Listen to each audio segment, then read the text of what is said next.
January 25th meeting. Recording in progress. I'd like to call the January 25th meeting of the Board of Zoning Appeals to order. Could we please stand for the Pledge of Allegiance?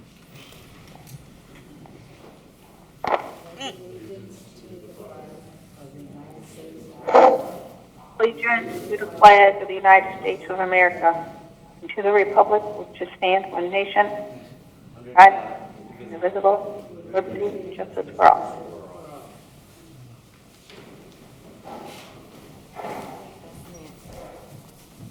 All right, could we please have a roll call? Dennis Radowski. Here. Nancy Reagan. Here. Roger Brock. Here. William Hutton. Here. Kathleen Hill. Here. 5 present, we have a quorum. All right, next item is the election of officers for the 2022 year. Our attorney, Mr. Westland, would you please handle the elections? Sure. I would open the nominations for a motion for the position of president or chairperson of the Hammond Board of Zoning.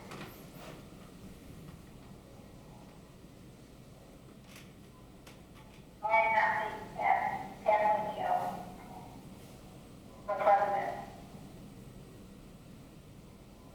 I second that motion. Are there any other nominations, or is that a motion, or did I hear a second there briefly? Yeah, there was a second. Yeah, I second. I'm sorry. No problem. Are there any other nominations? Okay, I would ask Shannon to call the roll for the nomination of Kathy as the chairperson. Dennis Radowski. Yes. Nancy Reagan. Yes. Roger Brock. William Hutton. Yes. Kathleen Hill. Yes. 5 ayes, 0 nays, 0 abstentions, motion passed.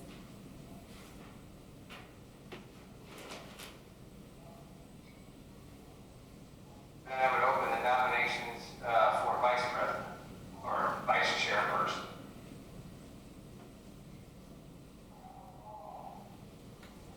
I nominate Roger Brock for vice chair. Is there another nomination or a second? I second that motion. Any other nominations? Hearing none, Shannon, if you could call the roll for Roger Brock as vice chairperson. Dennis Radowski. Yes. Nancy Reagan. Yes. Roger Brock. Yes. William Hutton. Yes. Kathleen Hill. Yes. 5 ayes, 0 nays, 0 abstentions, motion passed. That will close your election of officers. Madam Chairwoman, the gavel is yours. Thank you, Mr. Westland. We'll move to the minutes. We have several minutes. We have minutes we got for May 24th, 2017. What's the pleasure of the committee?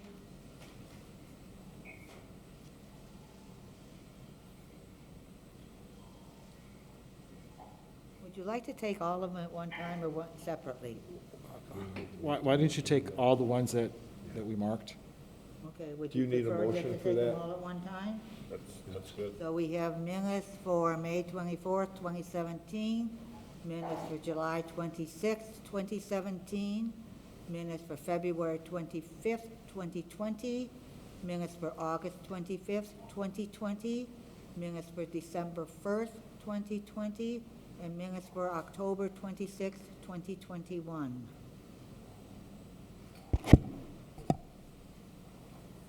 Do we have a motion? I'd like to make that motion to approve those minutes, please.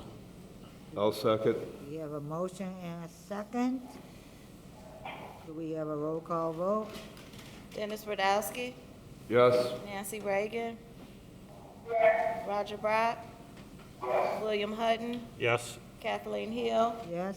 5 ayes, 0 nays, 0 abstentions, motion passed. Do we have any old business? Oh, Madam Chairman, you have to table the other ones. Oh, I'm sorry, I forgot to do that. We have minutes for June 29th, 2016, August 31st, 2021, and September 28th, 2021. Do we have a motion to table these minutes? I'd like to make a motion to table those minutes. We have Mr. Hutton that made the motion. And Nancy Reagan seconded the motion. Could we have a roll call vote? Dennis Radowski, Yes. Nancy Reagan. Roger Brock. William Hutton, Yes. Kathleen Hill. Yes. 5 ayes, 0 nays, 0 abstentions, motion passed. No old business on the agenda, so we'll move to new business. We have Z-22-01, petition of Nicholas R. Herbst, Daniel J. Herbst, and Betty Serpay. Not quite sure if I got the pronunciation right, for a conditional use permit regarding Title Section 4.11, Parens 2, up to 4 family attached dwelling units to allow the occupation of 4 residential units in 1 building in a R2, 1 and 2 family residential district located at 2350 White Oak Avenue in the city of Hammond. And at the same time, we will have a presentation on Z-22-02, petition of Nicholas R. Herbst, Daniel J. Herbst, and Betty Serpay for a developmental variance regarding Title Section 4.11, Parens 2, up to 4 family attached dwelling unit to allow an alteration to the maximum of 4 residential units allowed under a conditional use in 5 residential units in 1 building in a R2, 1 and 2 family residential district located at 2350 White Oak Avenue in the city of Hammond. Have all notification requirements been met? Yes, they have. All right. Do we have a petitioner that'd like to come and present information regarding Z-2201 and Z-2202 in regard to the conditional use and also the developmental variance on the property? Can you come forward, state your name and address, please? Hello, how you doing? My name is Nick Herbst. My address is 2539 White Oak Avenue in Whiting. I am here to attempt to get a variance on the property at 2350 White Oak Avenue. When I purchased the property in August of 2021, it was the old Dusty's Tavern on the corner of Indianapolis Boulevard and White Oak Avenue. When I purchased the property, it had 4 apartments and a bar, a tavern. With the conditional use, I would like to make that up to 4 and 5 residential units, just so I can allow to make the property useful in all its capacity. We started the development with the demolition. We just haven't gone forward with any of the inside pieces yet due to the fact that we haven't had the conditional variances as of yet. So in order for this to go forward, these are necessary in order for us to be able to continue with the project. Any questions? Madam Chairman? Just again, for the record, the reason for the conditional use is because the property was recently rezoned from C1 to the R2. That was handled through the Plan Commission and the City Council. Those 4 units pre-existed at that time period, but because of the change of the zoning district, that necessitated reapproving the 4 units. And clarify me if I'm wrong, Mr. Herbst, but the 5th unit is going to go into the location where the bar was? Yes. And so that's where the second part of this is that they have to, they're requesting a modification of the restriction of 4 units to 5 units in order to fully occupy the building for residential purposes. Yes, that's correct.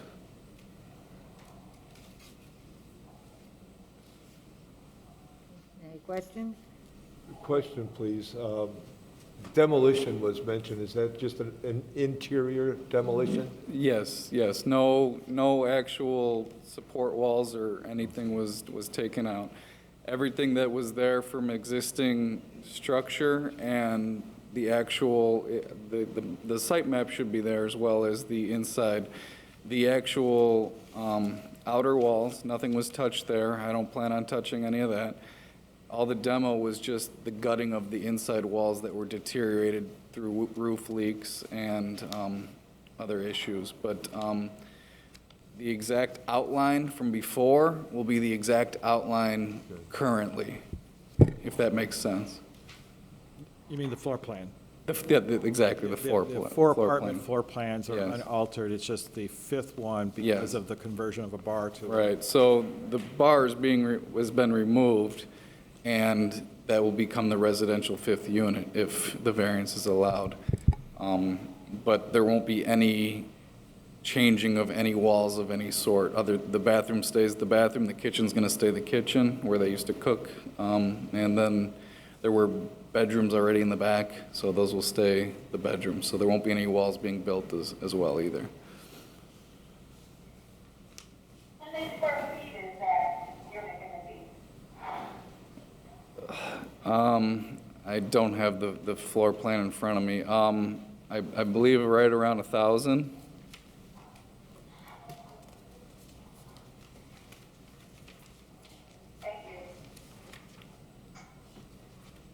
Mr. Poland, I do have a question, and the question is parking. Do they have? That is a separate case, and we will address that at Thank the you very appropriate much. time. Sorry.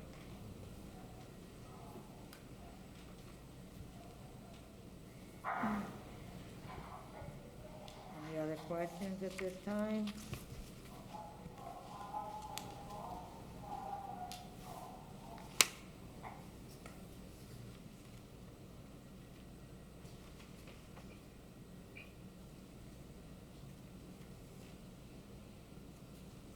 Anything else you'd like to bring to our attention? No, that's it. I just appreciate your time. Thank you. Madam President, I just want to clarify, by doing this, you'll be able to address fire separation issues that existed, and you're working with Bob Vale and the building committee. Yes, that is correct. So I'm working with Bob, and my main contractor is Pars Construction.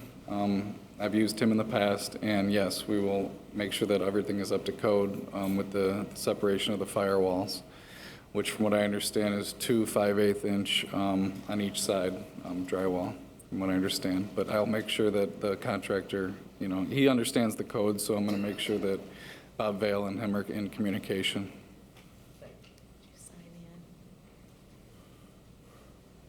Had the building been vacant before you purchased it? It was vacant in 2018. The bar closed in 2018. As of that time, there were units still, or people were still living there until 2018. And then, since then, no one's been living there. All the utilities have been kept on, so all the water and NIPSCO bill, that's all still currently working. I never shut any of that off. You've had no damage to the interior except? No. The side unit, there was some damage, roof damage, so I made sure that that was done. Bob, I pulled the approved permits through Bob, and I was able to get the roof damage fixed, so there was no major damage on the inside, but any further major damage. So that was all addressed. Other than the permit for demolishing the interior, and your reference to the permit on the roof, you did do some other exterior work, I put up siding siding? and windows. Right.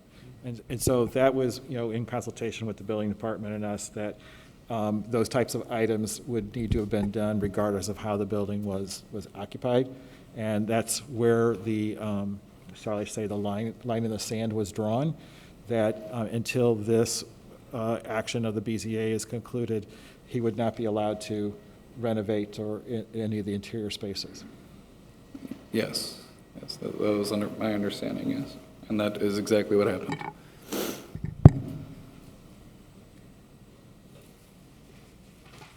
Any further questions?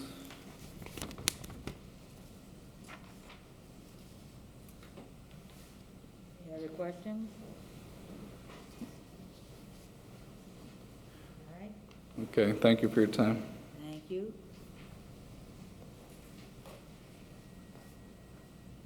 We'll open up for our public hearing as far as is there anybody that would like to speak for or against this property or this,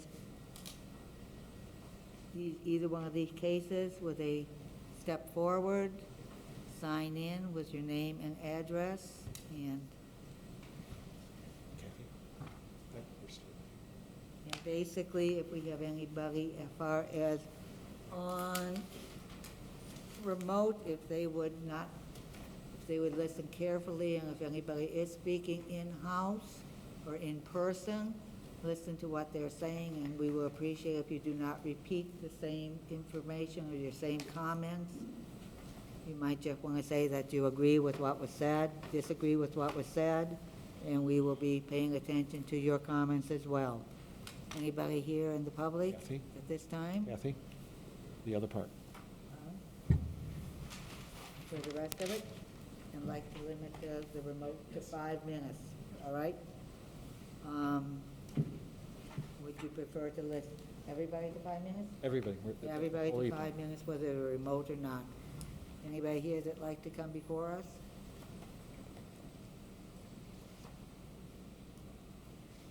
Anyone on remote that would like to come before us?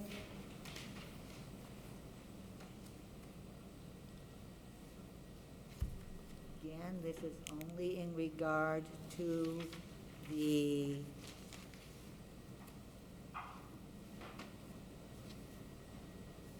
Z2201 and 2202. Okay, hearing none, we will close this period of public comments and move to any other comments that board members might have. Staff members have any other comments they would like to address at this time? All right. We also have a staff report, and we will take each one separately.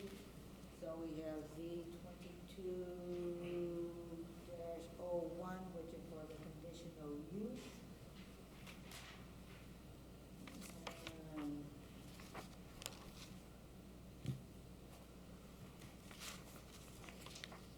Also have, as far as with this proposed findings of facts, what the pleasure of the commission in regard to this.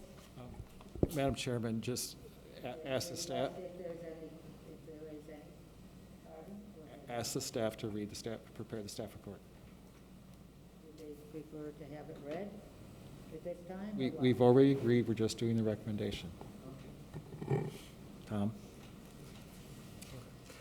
So for the case of Z2201, staff has reviewed the petitioner's request and recommends that the BZA grant the conditional use permit should the board feel the petitioner has met the standards, subject to, 1, the 2 off-street parking spaces within the detached garage are made available to tenants, are maintained in a manner suitable for vehicular storage indefinitely. 2, final approval by city building department staff of the floor plans, architectural plans, and all of the relevant building plans for the renovation of these 4 dwelling units and their structural elements. 3, installation of hardwired and interconnected smoke detectors in adherence to all other relevant sections of the NFPA Fire Code and the International Building Code with Indiana amendments. And 4, BZA approval of the concurrent petitions for 4 developmental variances presented via case numbers Z2202 and Z2203, A, B, C, and D. We have 4 recommendations as far as from the staff for the approval, and if you don't mind, and if nobody in the public mind, I would appreciate you take your mask down to read any of the recommendations from now on, because it's very hard to hear. And I don't know if people in the audience were able to hear, and love your voice, all right? Okay. And then please keep your microphones close to your mouth, because that also helps. Well, it's hard to hear through some of these things. All right. Okay. As I stated before, we have some proposed findings of fact. Does the board have any questions, corrections, or modifications to the Anything in findings of regard fact? to the findings of facts?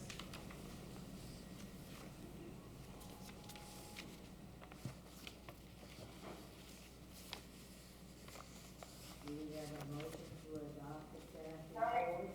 Oh, go ahead, I'm sorry. I make a motion, finding facts from one through four.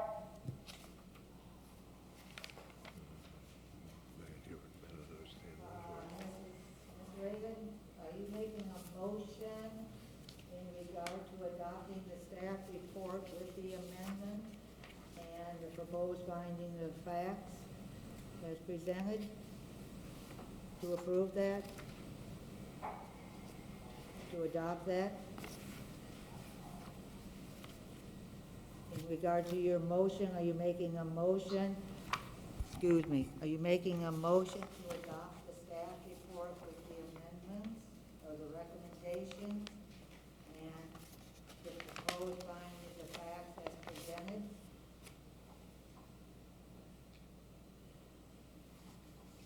Ms. Reagan, can you hear me?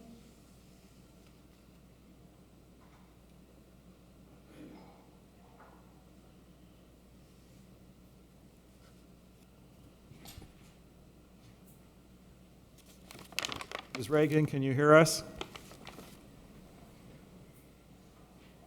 I'm having a hard time hearing her. Did you hear me? No.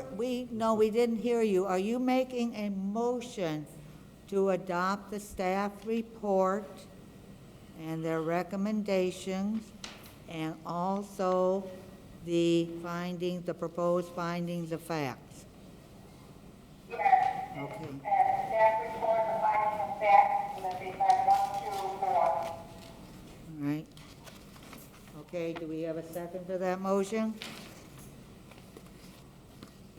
So moved. We have a motion and a second. We have a roll call vote. Dennis Radowski, Yes. Nancy Reagan, Yes. Roger Brock, Yes. William Hutton, Yes. Kathleen Hill, Yes. 5 ayes, 0 nays, 0 abstentions, motion passed.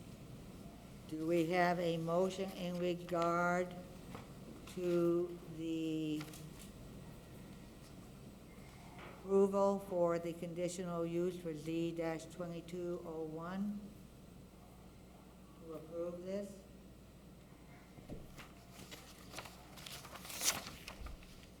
I make a motion for Z-22-1 for conditional use.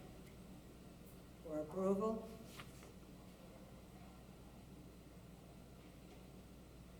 Ms. Reagan, are you saying for Reagan, are approval? you- oh, I'm sorry, Barry. Yes, I am, for Z-22-1. Right, did you say for approval? Yes, I did. Ms. Reagan said for approval. All right, thank you. Thank you. Do we have a second? This is for Z-2201. 2201, this is the conditional use. I'll second it. We have a motion and a second for approval for Z-2201 for a conditional use permit.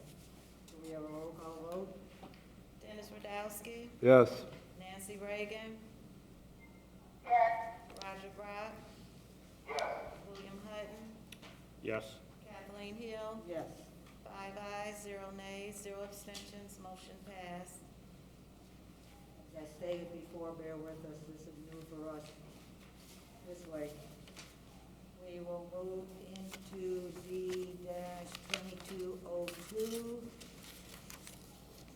And we have a staff report on it. Would we have the staff report as far as the recommendation for Z-2202, which is the developmental variance for 5 dwelling units? Yes, in case Z 2202, The staff recommendation. The staff has reviewed the petitioner's request and recommends that the BZA grant the conditional use permit should the board feel the petitioner has met the standards subject to, 1, the 2 off-street parking spaces within the detached garage are made available to tenants and are maintained in a manner suitable for vehicular storage indefinitely. 2, final approval by city building department staff of the floor plans, architectural plans, and all other relevant building plans for the renovation of these 4 dwelling units and their structural elements. 3, installation of hardwired and interconnected smoke detectors and adherence to all other relevant sections of the NFPA Fire Code and the International Building Code with Indiana amendments. And 4, BZA approval of the concurrent petitions for a conditional use permit and for 3 developmental variances presented via case numbers Z2201 and Z2203, A, B, C, and D.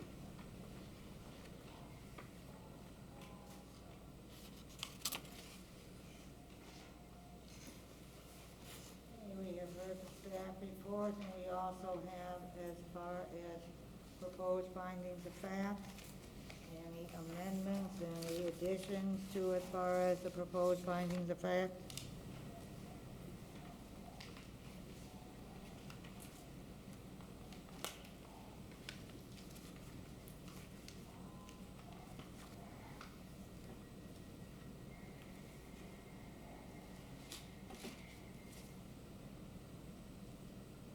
Nothing? Okay. Do we have a motion in regarding adopting the staff report and the amendments and the proposed findings of fact as presented?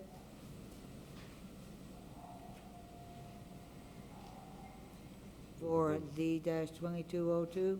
So moved. We have a motion. Do we have a second?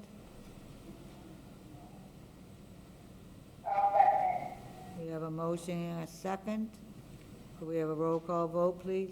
Dennis Radowski. Yes. Nancy Reagan. Roger Brock. William Hutton. Yes.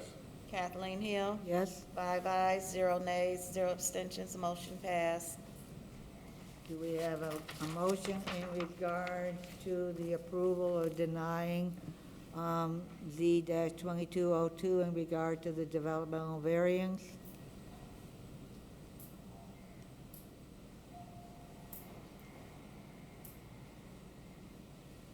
I make that motion to approve it, Nancy Reagan. I'll second. We have a motion and a second. We have a roll call vote, please. Dennis Radowski. Yes. Nancy Reagan. Yes. Roger Brock. William Hutton. Yes. Kathleen Hill. Yes? 5 ayes, 0 nays, 0 abstentions, motion passed. All right. We will move to, and we will take Z-22-03, parens A and B, which is a petition of Nicholas R. Hurst, Daniel J. Herbst, and Betty Serpay for a developmental variant regarding Title Section 4.31, parens A and D, yard requirements to allow reduction in a minimum required front and corner side yard setback in a primary building in a R2, 1, and 2 family residential district located at 2320 White Oak Avenue in the city of Hammond. And Z-22-03C is a petition of Nicholas R. Herbst, Daniel J. Herbst, and Betty Serpay in a developmental variance regarding Title Section 4.32 building coverage to allow an increase in the maximum allowable lot coverage in a parcel's total area by building in a R2, 1, and 2 family residential district located at 2320 White Oak Avenue in the city of Hammond. The petitioner would like to come forward and as far as give us information as far as what his plans are for these requests for the developmental variance. You want to state your name again and your address? Hello, I'm Nick Herbst, 2539 White Oak Avenue, Wading, Indiana.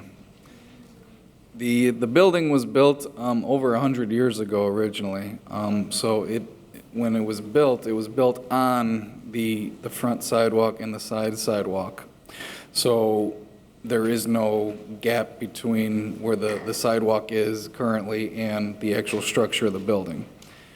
100 years ago, there were no zoning laws that pertain to this. So in order for me to be able to develop the project, I'm going to have to allow, or you guys are going to have to allow me for this to go forward, the variance to go forward, or I won't be able to continue with the project due to the fact that the property currently is on the sidewalk currently. And you want to address the lot coverage? The lot coverage, yeah, so currently the size of the lot is, it takes up 55% of the lot, where according to the law, it's supposed to be 40%, so it is over by 15%. There still is a significant amount of area on the side of the building to allow for recreational use and whatnot. For the benefit of the board, as indicated, this building was built over 100 years ago, and just a slight correction, yes, there was no zoning ordinance, but there were developmental standards that were handled through the building commissioner's office back in 1917. Okay. So they did exist, they did have regulations. So this was built in accordance with the regulations that were in effect at the time, and that they do not meet the current standards. And the purpose of this is to eliminate the legal nonconforming status of those setbacks, and that would address some of the issues that arise with financing and insurance purposes in today's environment, in which oftentimes some companies won't loan or insure properties that don't meet the current standards, and so we can resolve that issue through the granting of variances. Members have any, commission members have any comments, questions, or anything? Can I make a comment, please? Yes. On the handout that I received, it refers to 2350 White Oak, and I think you've been saying 2320 White Oak. Let me see. Well, it is 2350. Yes, it is. 2350, did I say 2320? I'm sorry. 2350, correction.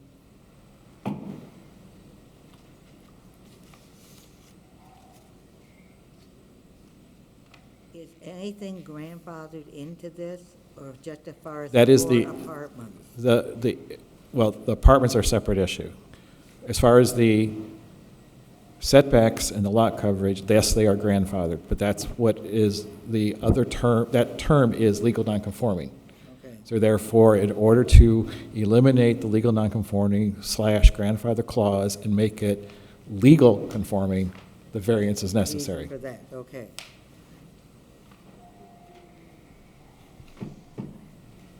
Any other questions, comments? Do you have anything else you'd like to No, that would inform be it. us at this time? That is it, thank you. Thank you. All right. We will repeat again as we open up for public expression or comments, if they have anybody that'd like to speak for or against. And we're talking about Z 2203 A and B, which is a developmental variance regarding yard requirements, and Z 2203C, which is a developmental variance regarding building coverage. Anybody would like to speak for, against, come up, state your name, address. Again, we will be limiting any of your comments to 5 minutes, and we would appreciate if you would avoid any repetition. Anyone in the audience? Anyone in the audience? Is there anybody on remote? Zoom? What are we calling this? Remote or Zoom? Zoom, either way. Zoom? A reminder to unmute, you'll find the unmute button in the bottom left corner of your screen, or if you're on a desktop, computer, laptop, you can press the space bar.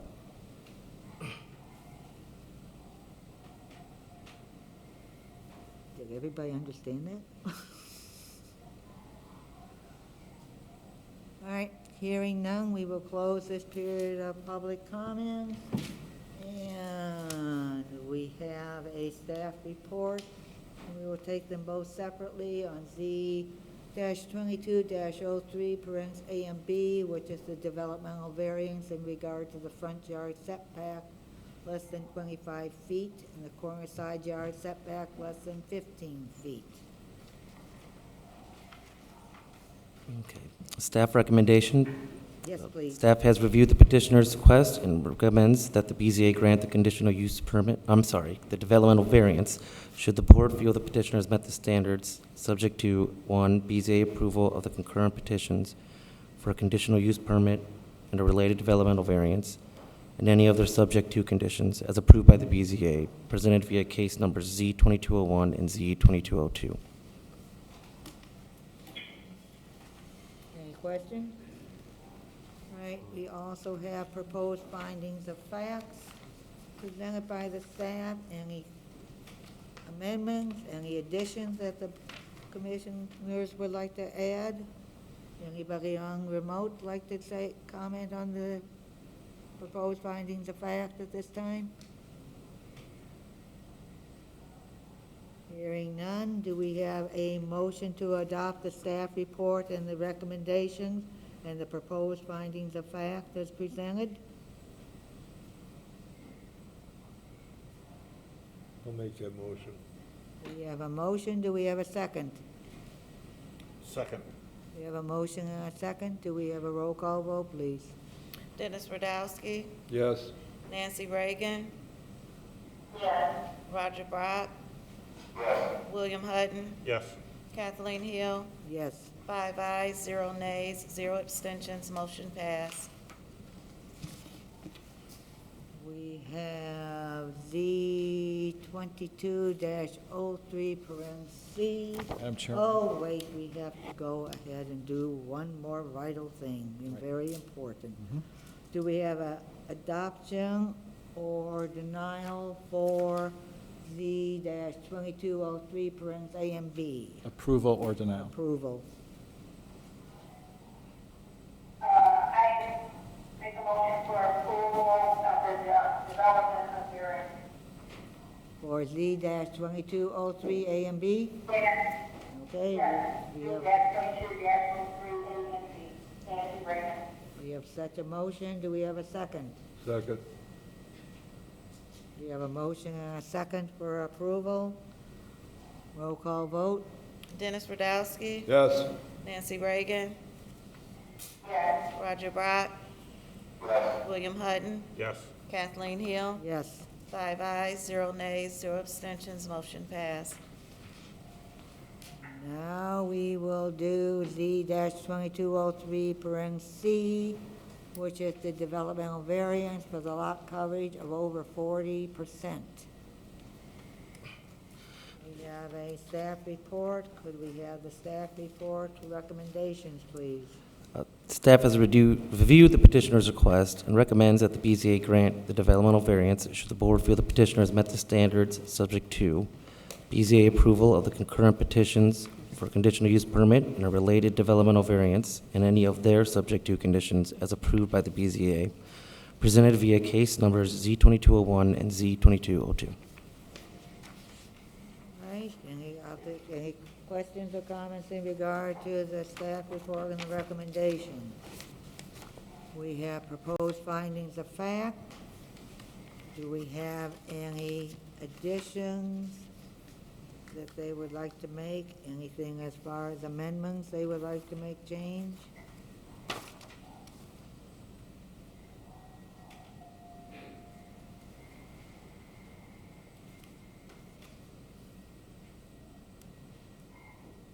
Hearing none, do we have a motion to adopt the staff report and the recommendations and the proposed findings of fact as presented for Z-22-03, parens C? Ms. Reagan? We have a motion, do we have a second? Second. We have a motion and a second. We have a roll call vote, please. Dennis Radowski, Yes. Nancy Reagan, Roger Brock, William Hutton, Yes. Kathleen Hill, Yes. 5 ayes, 0 nays, 0 abstentions, motion passed. All right, in regard to Z-22-03 C, for the developmental variance in regard to lot coverage of over 40%. Do we have a motion in regard to approve or deny the developmental variance? I make a motion that we approve the development variance for Z-22-03 C Nancy Reagan. You have a motion, do we have a second?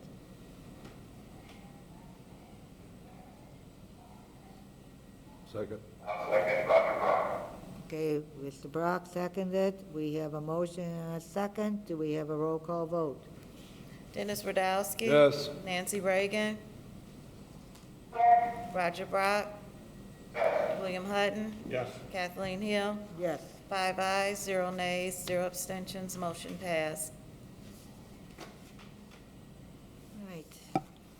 We will move now to Z-22-03, parens D, petition of Nicholas R. Herbst, Daniel J. Herbst, and Betty Serpay for a developmental variance regarding Title Section 20.41.01, parens A, in regard to off-street parking for multiple family dwelling to allow a reduction in required off-street parking for a multifamily dwelling in a R2, 1 and 2 family residential district located at 2350 White Oak Avenue in the city of Hammond.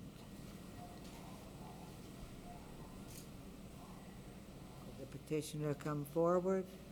I probably should have checked to make sure we had all the requirements grouped together for this, correct? All of the notification went out at the same time for all Right. cases. Just want to make sure we have that into the record. Right. All right, anybody petitioner, you'd like to come forward again? And again, would you like to state your name and address for us? Nick Herbst, 2539 White Oak Avenue, Whiting, Indiana. The current property has a two-car garage that would be used for the tenants. Okay, that'll be made available to them.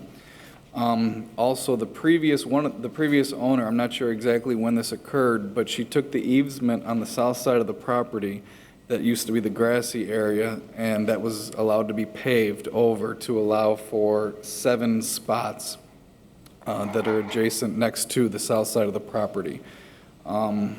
So there's 7 spots that residents would be able to park into. On the Indianapolis Boulevard side, there are 3 public property pieces on the property land. So with the 2-car garage and then the other 10 public street parking spots, that would make 12 spots for the 5 units. Okay, Madam Chairman, with the 5 units, the petitioner is required to provide 8 parking spaces. And as indicated, that 2 will be on property in the garage. Based on our evaluation of the on-street portion in the parkway, that was paved over for use for the tenants previously, for the previous tavern use. We count, depending upon how tightly cars are parked, we used a calculation of a 20-foot length, which is a standard length for a parking space. They can get about 6 parking spaces officially based on the dimensional requirements. Obviously, if people park close together, you might be able to get another one in there. There is an electrical pole that is right at the alley. We talked about that the guy wire was It was cut, yeah. removed, so that opened up a little bit more space. So he can achieve the 8 parking space requirements by using the 2 in the garage and the 6 on, and I'm sorry, the side street is It's 100, 124th? yeah, 124th. and then 124th Street. White Oak right there. And then anything on Indianapolis Boulevard would be surplus or extra parking, and would be, and that's probably more of a competitive situation with all the other uses on Indianapolis Boulevard. But, this is, any street parking is technically public parking, but based on the history of this property, there has been an expectation that the users of this building previously had used that section on 124th Street for their parking. So that is the nature of the variance, to allow for, in essence, the use of the minimum 6 spaces on 124th Street in order to meet the 8-space requirement. Mr. Hutton, I think you had some questions in regard to parking. I have no questions. Thank you.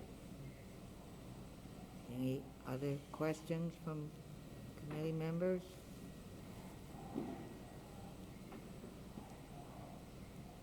No? Okay, thank you very much. Appreciate your time. We have a staff report regarding. Public hearing, Yes, public hearing, pardon? public hearing. I'm sorry, public comments for Z-22-03-D, parens D, in regard to the developmental variance in regard to the off-street parking. Again, I will reiterate that as far as limiting your comments to 5 minutes, and we appreciate no repetition. Anyone in-house that would like to comment? Hearing none. Anybody on Zoom that would like to comment? Hearing none. We have a staff report. We have the staff report and their recommendations. Okay. In the matter of Z-22-03-D, staff has reviewed the petitioner's request and recommends that the BZA grant the conditional use permit. Should the board feel the petitioner has met the standards subject to, Staff has reviewed the petitioner's request and recommends that the BZA grant the developmental variance should the board feel the petitioner has met the standards subject to, 1, the 2 off-street parking spaces within the detached garage are made available to tenants and are maintained in a manner suitable for vehicular storage indefinitely, and 2, BZA approval of the concurrent petitions for a conditional use permit and a related developmental variance and any other subject to conditions as approved by the BZA, presented via cases numbers Z-2201 and Z-2202. Any questions? We also have proposed findings of fact for Z-22-03, parens D. Is there any recommendations, any deletions, anything that the board would like to change, comment on? Hearing none. Could we have a motion to adopt the staff report with their recommendation and the proposed findings of facts as presented? So moved. We have a motion. Do we have a second? Second. We have a motion and a second. Could we have a roll call vote? Dennis Radowski, Yes. Nancy Reagan, Roger Brock, William Hutton, Yes. Kathleen Hill. Yes. 5 ayes, 0 nays, 0 abstentions, motion passed. Okay. Now we need, as far as approval or denial of the developmental variance for Z-22-03, parens D. Do we have such a motion? Do we have a motion for approval for developmental variance for Z-22-03, parens D?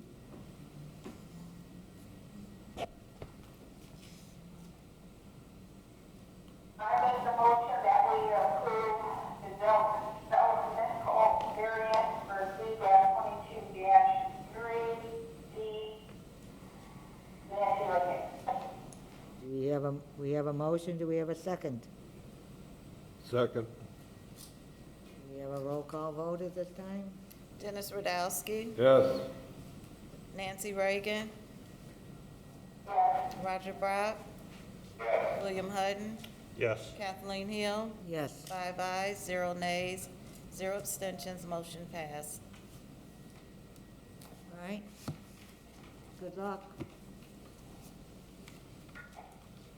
We will move now to Z-22-04, which is a petition of Carlos E. Hernandez Ramirez for a conditional use permit regarding Title Section 4.11, parens 2, up to 4 family attached dwelling units to allow the occupation of 4 residential units in one building in a R2, 1 and 2 family residential district located at 584 Sibley Street in the city of Hammond.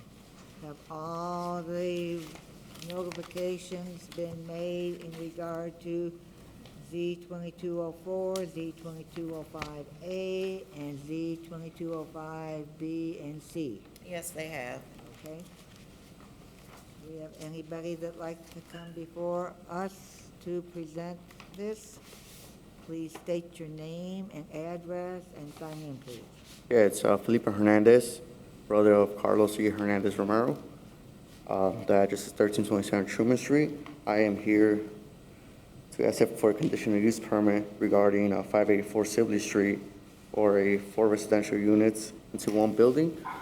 I purchased that building September 4th of 2020. It was already 4 units, but due to fire that happened in 2011, I believe, the building was vacant for so long. I think that's it. Okay, Mr. Hernandez, are Yes. you're saying that you want to develop the building as Ye- 4 units? Yeah. And that with the fire damage that may have been there, any code violations, have you communicated with the building commissioner regarding fire separation I have. and all those requirements? I have. I've submitted some architectural plans over to you guys that show fire separation. I also met with the building inspector, Richard Castro, who have suggested a lot of different adjustments. Now this building will be brought up to date. It'll be fully gutted interior. It'll be new electrical plumbing and such. It will have its own water and gas meter per each unit. Okay, and then, Mr. Ramirez, did you submit a parking layout for that property? I did. I submitted 3 different parking layouts for you guys to choose. And 2 of the parking layouts have up to 8 parking space, and the third one has 7 parking spaces. Okay, and then for the board's purposes, with 4 units, only 6 spaces are required. And so we reviewed all those site plans with the building, or excuse me, with the city engineer, and Tom, do you remember which one was, what Dean and? Yeah, City Engineer Dean Button, he recommended Site Plan B. The second option would probably be the only viable one. Because, our concern was making sure that it should be, they're 90-degree spaces, and that would allow a car to turn around and drive out. So your angled spaces ones would mean someone would have to back out into the alley, Right. and that would not be an acceptable way of handling it. So that, with that version, that's inherently a part of this petition, that he is meeting his parking requirements on property with the city engineer's approval of that layout. Just to confirm, because there's really not much parking on the public right-of-way in front, right? Correct. There's no parking right away. There's only the sidewalk and the Main Street, Sibley Street. Yeah, and so these spaces would be 10 by 19, Correct. and then there will also be an ADA van accessible space. There will. which we'll mark. And then also, would you like to mention, I know that you had proposed installing, I believe it's some bollards? Yeah, it's some concrete rollers. I know my neighbor on the east side, he suggested that during the winter, there was a lot of running into their garage. So one of the main reasons why I decided to put concrete boulders on both ends, the east and the west side, is to protect from that happening in case someone backs up, they're in the snow and just can't stop. It will just hit the concrete boulder and won't damage no property. Okay. Mr. Hutton, did you have a question? I do, thank you. I'm glad to hear about this. This is good stuff. The question is, do we have the right lighting and drainage of that parking lot? Residential parking lots are not required to be lighted. Thank you. And in the city engineer's review, he addressed that. Okay, thanks. Any other questions? Any other questions? Anybody on Zoom have any questions? Any commission members? Ms. Reagan? I have no question, thank you. Did we lose Roger? Yeah, I think we lost Roger. We lost him? Yeah, but anyway, proceed. He dropped off a few minutes ago. Okay. Okay, thank you, Dave. Thank you very much for letting us know. Anything else you would like to? That'll be it. for Thank us you. At this time? Nope. That'll be it. Thank you so much. Thank you. We'll move into a period of public comments. Anyone in the public like to come before? Remember to sign in, state your name, your address as you sign in, and also if you would limit your comments to 5 minutes, for or against. And if anybody else would also like to speak, we will appreciate if you don't repeat things that have been said. Might just want to stand up and say, I agree with such and such a person. And the same thing for anyone who is on remote, and I think there are 2 people that way, correct? Right, would you like to come before us?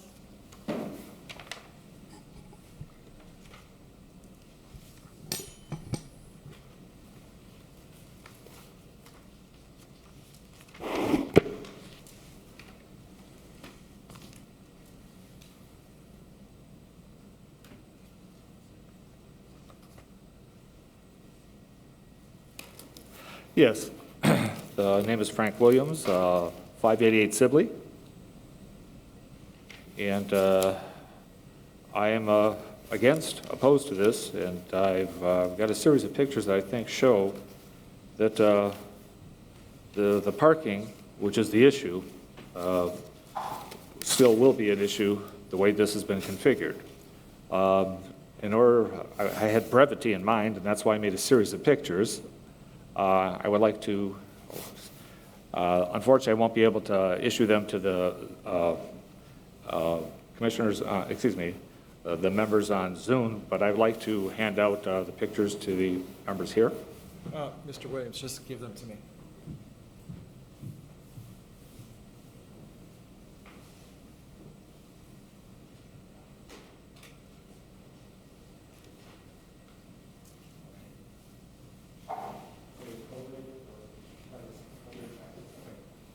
How many? 4? 5? How many? I have 7, 8, 6. 1, 2, 3, 4, 5. One more, sorry.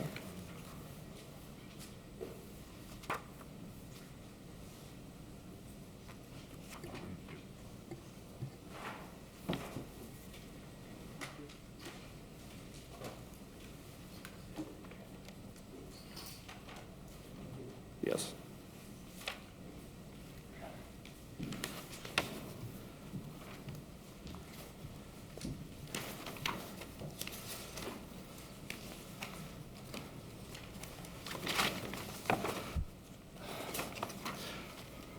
Is there a specific picture you would like us to look at this time? For the sake of brevity, I would make a short comment on each picture, and we could go right down the line quickly. Okay? Does everyone have a copy? Ready? Okay, yeah. So picture 1, the rear of 584 Sibley looking from the alley view. Picture number 2, the picture depicts the yard and also what is the current parking area looking from the rear porch of 584. Picture number 3 depicts the property line. As you can see, it's extremely close. This is the building of 584, the rear of it, and there's 6 inches. And that also translates back at the garage area. It becomes problematic. Picture 4 shows that lot line with the fence. So you can see that the lot line runs almost directly, well, again, inches away from the building, this garage that you're seeing on the right-hand side of that picture.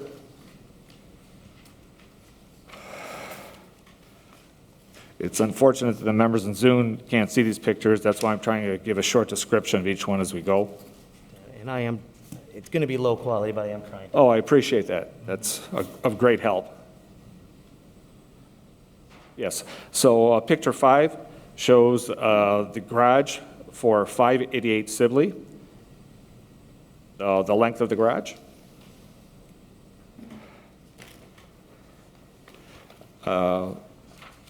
Picture 6 shows the change in elevation. If you look towards the right side of the garage wall, it's higher. If you look towards the left side, you'll see that it's significantly lower. The land slopes as you move forward to the front of the garage. You might also notice, if you look at the bottom of the garage door, a row of blocks has been added because when it rains, water would always flood the garage. It's a low area. What happens is water, the high point is the Catholic church that is 2 doors to the west. It then follows downward to 584 Sibley, and the low point is 588 Sibley. So we end up with the majority of the water as it rolls downhill. Hence, a row of blocks was installed to avoid the flooding issue. And it is depicted in picture 7. I think it's a better picture to show the issue. You'll notice that the land keeps on, if you look at the rightmost portion of it versus the leftmost, you can see that there is a reduction in elevation, and it continues as you go forward to the left, which would be where the yard areas would be. Picture 8 shows what a small amount of water ends up looking like. We're not talking about a rain. You can see where it will pool.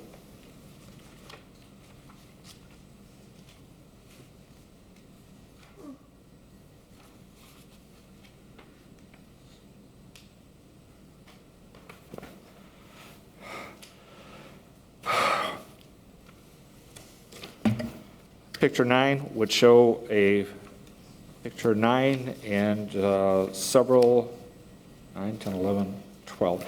Pictures 9 through 12 would depict what it looks like when you have poles erected in front of a fence in an attempt to keep from fence damage or garage damage.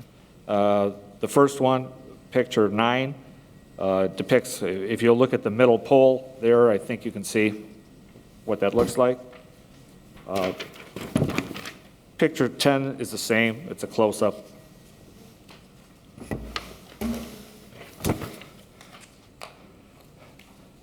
Picture 11 is a different pole. So you can see these poles are hit, damaged, bent routinely, regularly.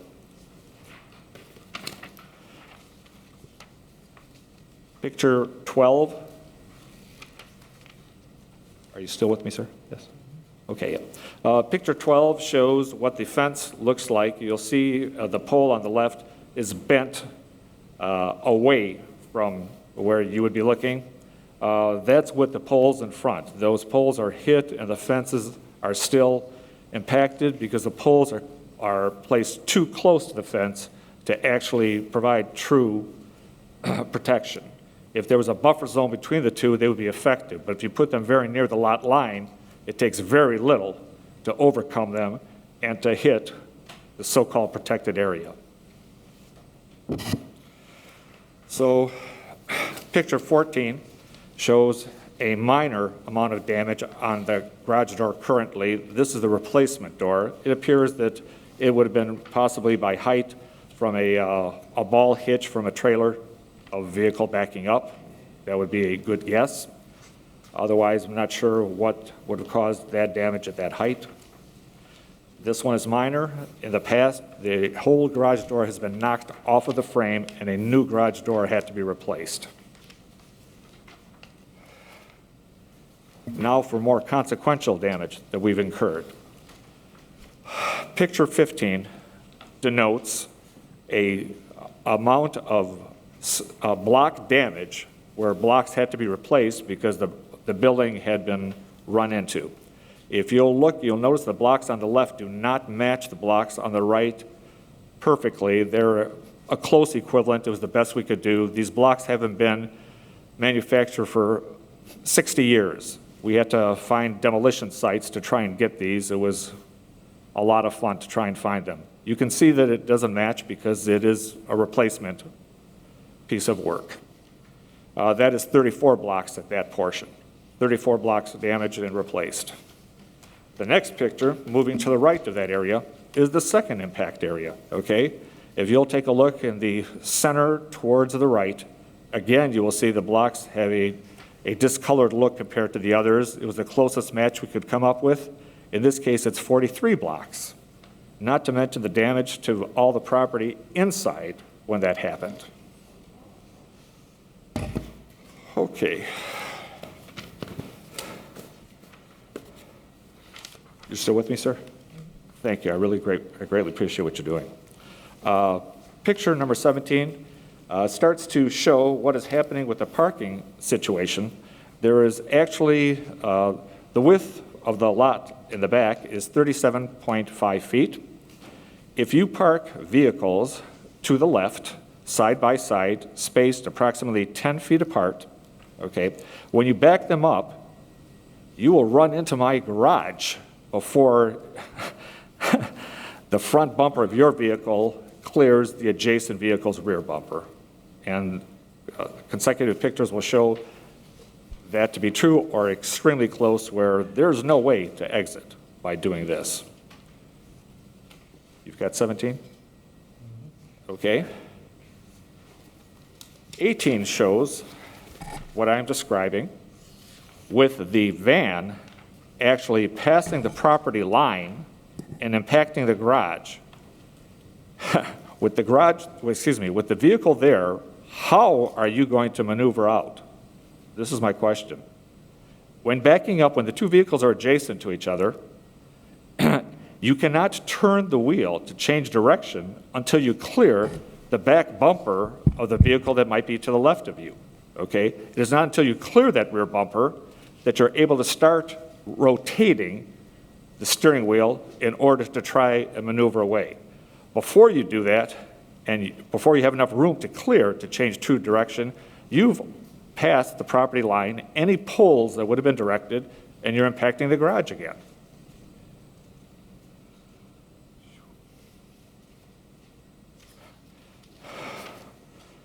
Please, okay, picture 19. Please note that when I have the van pictured touching the garage, if you had a vehicle that was a newer style cargo van or a pickup truck with a ladder rack, etc., a moving van, such as a U-Haul, etc., you would have impacted the soffits and the roof line long before you impacted the garage. So when I look at the survey, the parking plot, they show the poles exactly on the property line. The property line is maybe 6 inches away, and yet the soffit overhangs probably two foot plus the width of the gutters, okay? So you would have crashed into the soffits and the gutters long before you would have hit the so-called buffer of the poles that are almost directly against the building, maybe 6 inches away.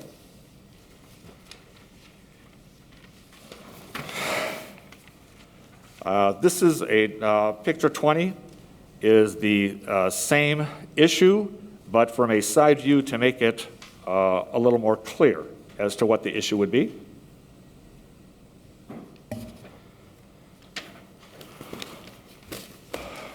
Picture 21 shows what it would be if the vehicle to the left is parked approximately a foot away from the fence that is the All Saints Church fence. It also shows what it would take to clear the soffits and the gutter of the garage on the right-hand side, and this is the clearance you would have between the two bumpers. So I guess my question is, do you play bumper cars back and forth between the garage and the car, or how do you get out? Now, mind you, this is in dry weather conditions. How does this work in snow and ice?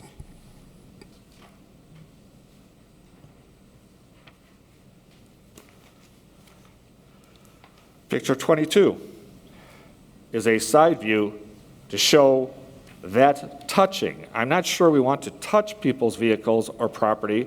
Maybe we would like to keep a foot of clearance between both the fence and, let's say, the gutters or soffits or drains, gutter drains.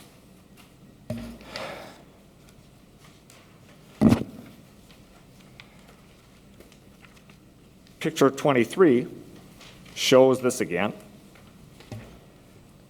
And picture 24, for point of reference, is to show what the lengths would be. Referring back to picture 23, you would see a red van. That red van is a standard soccer mom van.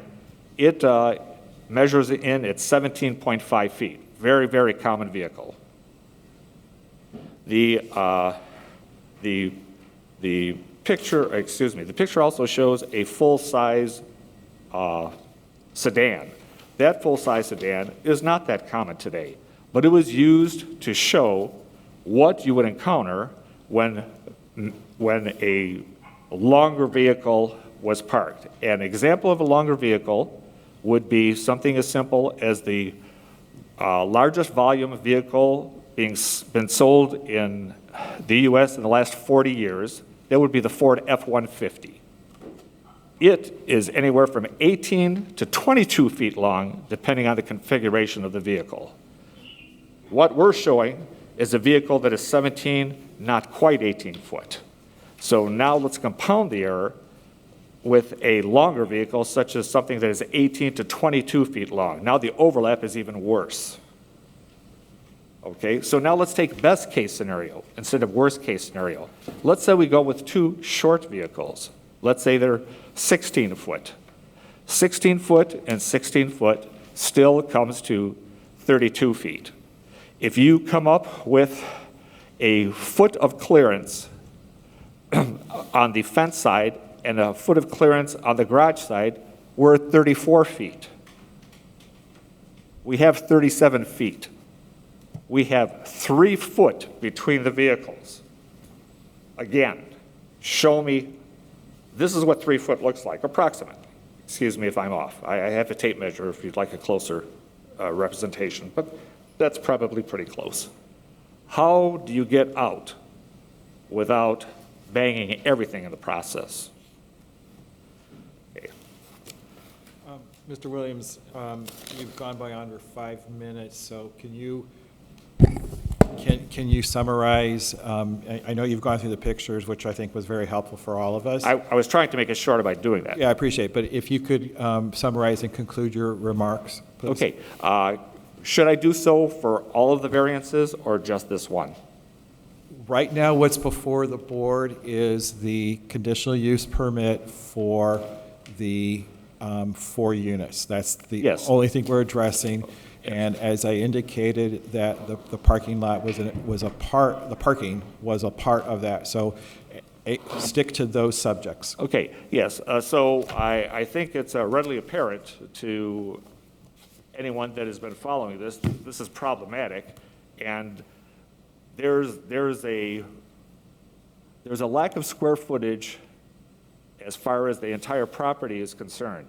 And the parking is just one more issue showing that that is an issue. So we obviously are against it being turned into given permission to become a 4-unit versus a 2-unit. There are other issues that can be addressed in the other variances, but I was just advised that I should keep these things separate. Okay. Any questions? We just listened to you, and then the petitioner will respond to your concern. Well, I'm sorry, could you repeat that? I didn't hear you, I'm sorry. I said it's time for you to express your concerns, Yes. and then after everybody is done speaking, the petitioner will come before us again to address your concern. A rebuttal, yes. yeah, if I may have some liberty with that. Should we give him liberty? Okay. Okay. Mr. Williams, just for clarification on the Yes, sir. pictures. The fence on the west side of the apartment building, Let me get to it, yes. that is the church's fence? Yes, sir. Okay. And then I'll follow up a question on something that. And then, Mr. Williams, have you seen the parking lot layout that has been presented to the board? I have, and those are the dimensions that I'm working off of. Okay. I have a copy of the surveyor's lot, and it shows, of the plans, and it shows 3 possible scenarios. The first and the third were crossed out. The middle one was the one of choice, okay? Right. And I'm responding to that one. I understand it. The middle one Yes. shows a row of parking perpendicular to the west property line, and the cars are parking on the west side of the 37.5 feet. Tom, I believe we said the length was 19 feet? Yes. Yes, and 19 feet length for a vehicle is acceptable under the zoning ordinance. So that leaves 18.5 feet on the other side, which would in essence be the drive aisle. And 18.5 feet is pretty much the minimum of a drive aisle, because you would think of a 9-foot wide space, or 9-foot wide drive aisle. And that implies two-way traffic, and this would not be a two-way traffic. This is not a street. It is, vehicles backing out and maneuvering on the property. So from the standpoint of the dimensions, the examples in your photographs of cars parking in that manner, that's not what's permitted under the parking layout. This isn't a matter of them parking in that fashion. This is them trying to exit out of the lot. In other words, if you had 3 vehicles I understand that, but adjacent and one was backing up and trying to exit the lot. Sir, I understand that. And Okay. I'm just saying, by the way you demonstrated your pictures, you're showing cars parking head to foot, Yes? and cars don't park that way, and that... No, they're not head to foot. They're adjacent to each other. Okay, sir. And so that the 18-foot that is left over is adequate for a vehicle to back and angle back, which, like, normally when you exit any parking lot, you don't back totally 100% backwards. You back out at an angle, and that is where the 18 feet allows for vehicles to do that maneuvering sufficiently in order for them to head out of the parking lot.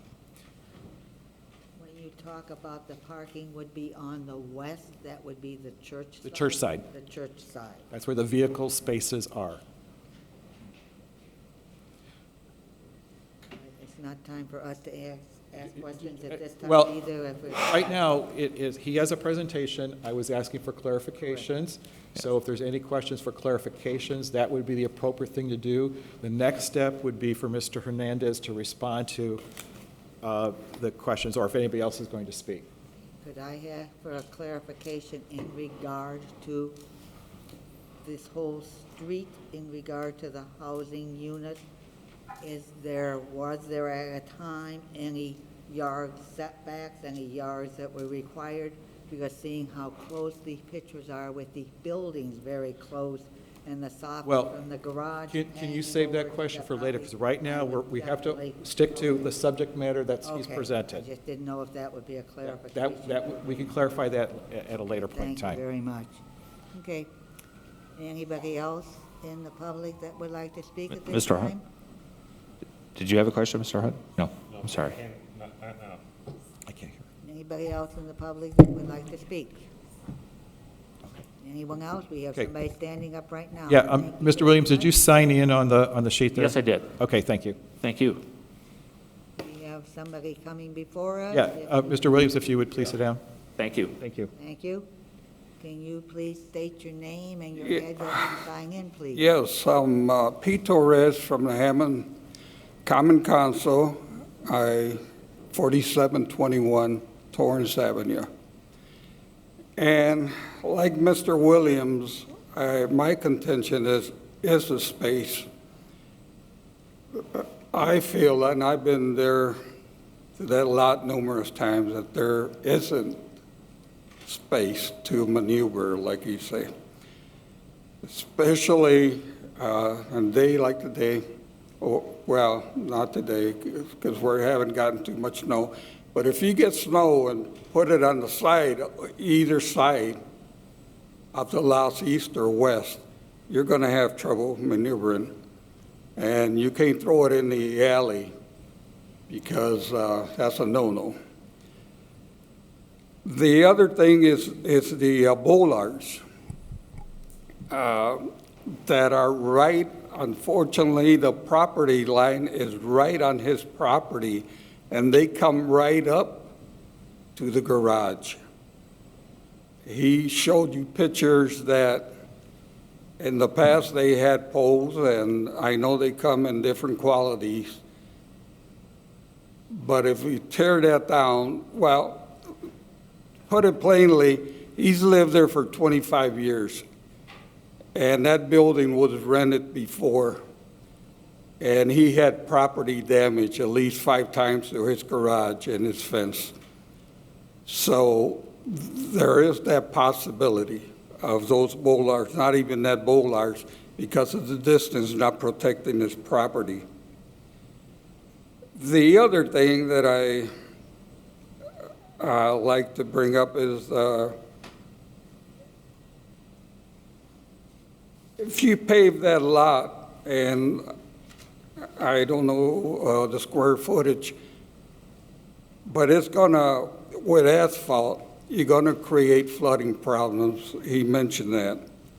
Water's either gonna go east or west or south, which is to the alley, which again is not good.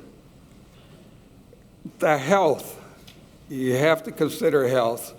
If you imagine be on the side of your house, 8 cars parked there, I mean, coming in and out with the exhaust, with the emissions of noxious gases, and they have to breathe that, especially in the summer if you're outside barbecuing or enjoying the outdoors, whatever you're doing, even mowing the grass, you're going to be breathing that in.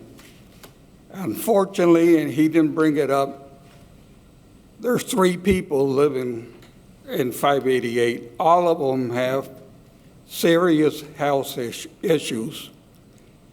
So that is a factor of the gas fumes that these 8 cars, if they're permitted to build this parking lot, bring to that area.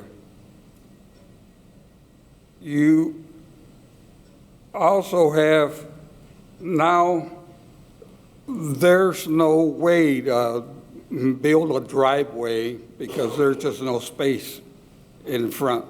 So you have to use the alley as a primary street to enter and egress that property.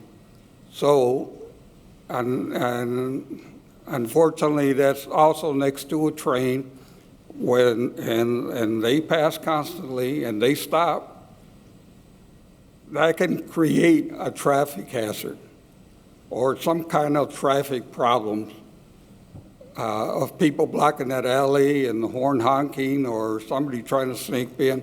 Anyway, it can create traffic problems. The alley Of course, with that use of that many cars, excessive, extended use, gets an additional wear and tear also. So that's another factor to consider. That building at 584 Sibley, the petitioner tells us through his research that it was built in 1927. You know, things were different in 1927. People didn't have as many cars like we do now. You were lucky to have one car per family if you had one at all. Right now, in a normal family of two, let's say, and there's no children, each adult usually has a car. So it just, what I'm trying to say is that 27s were different. There were trolleys then. In fact, there was one trolley that ran right through Sibley at that time. So you cannot consider that in the building actually just doesn't fit there. We have buildings, unfortunately, right now we're going to be tearing down two buildings that are out of date.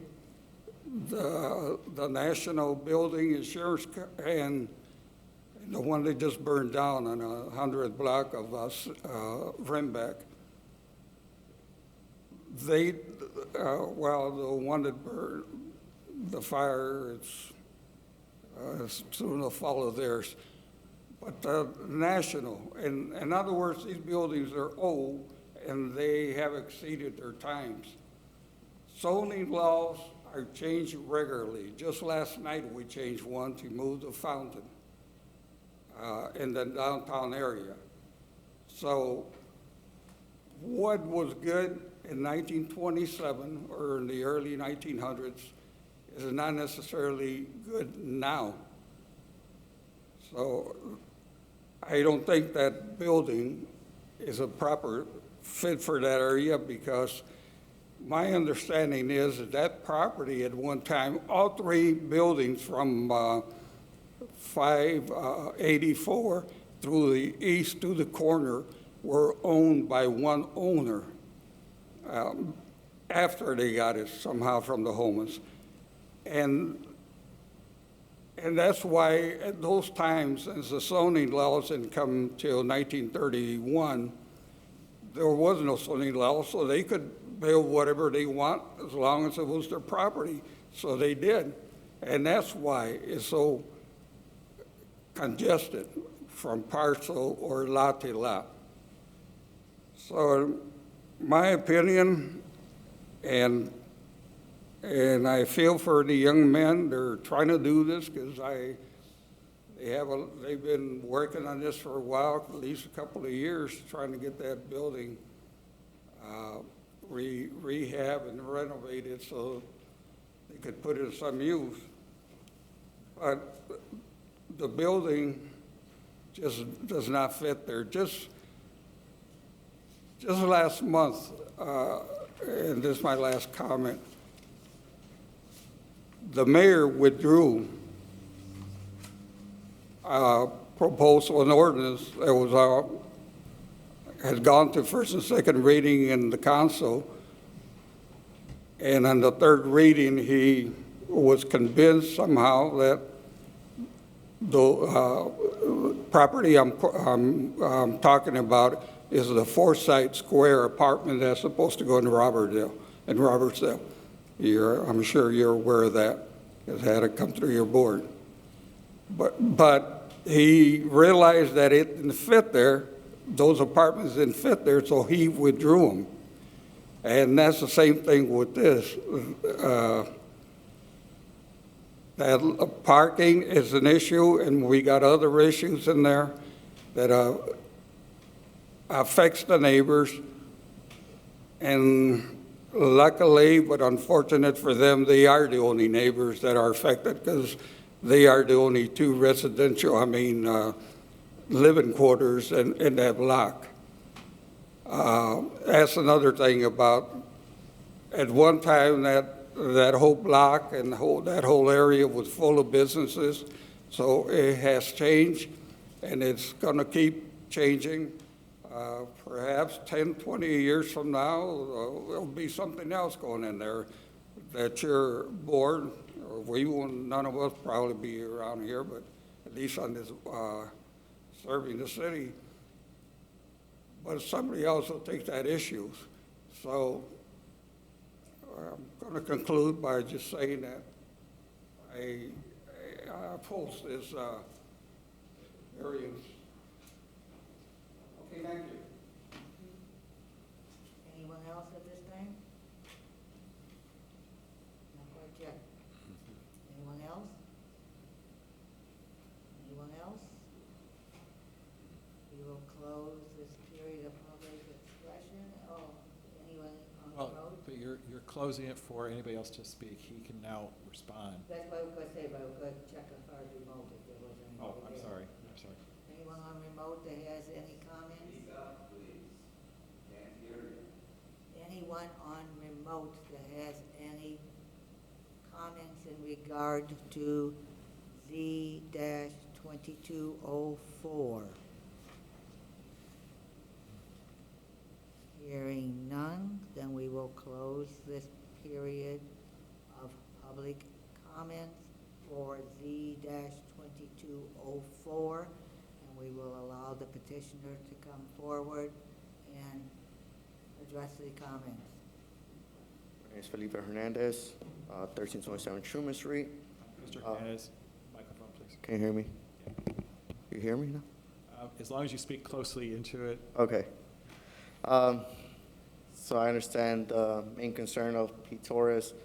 He said that, due to the parking space, it won't be allowed. Now, Brian, you brought up a good point earlier today.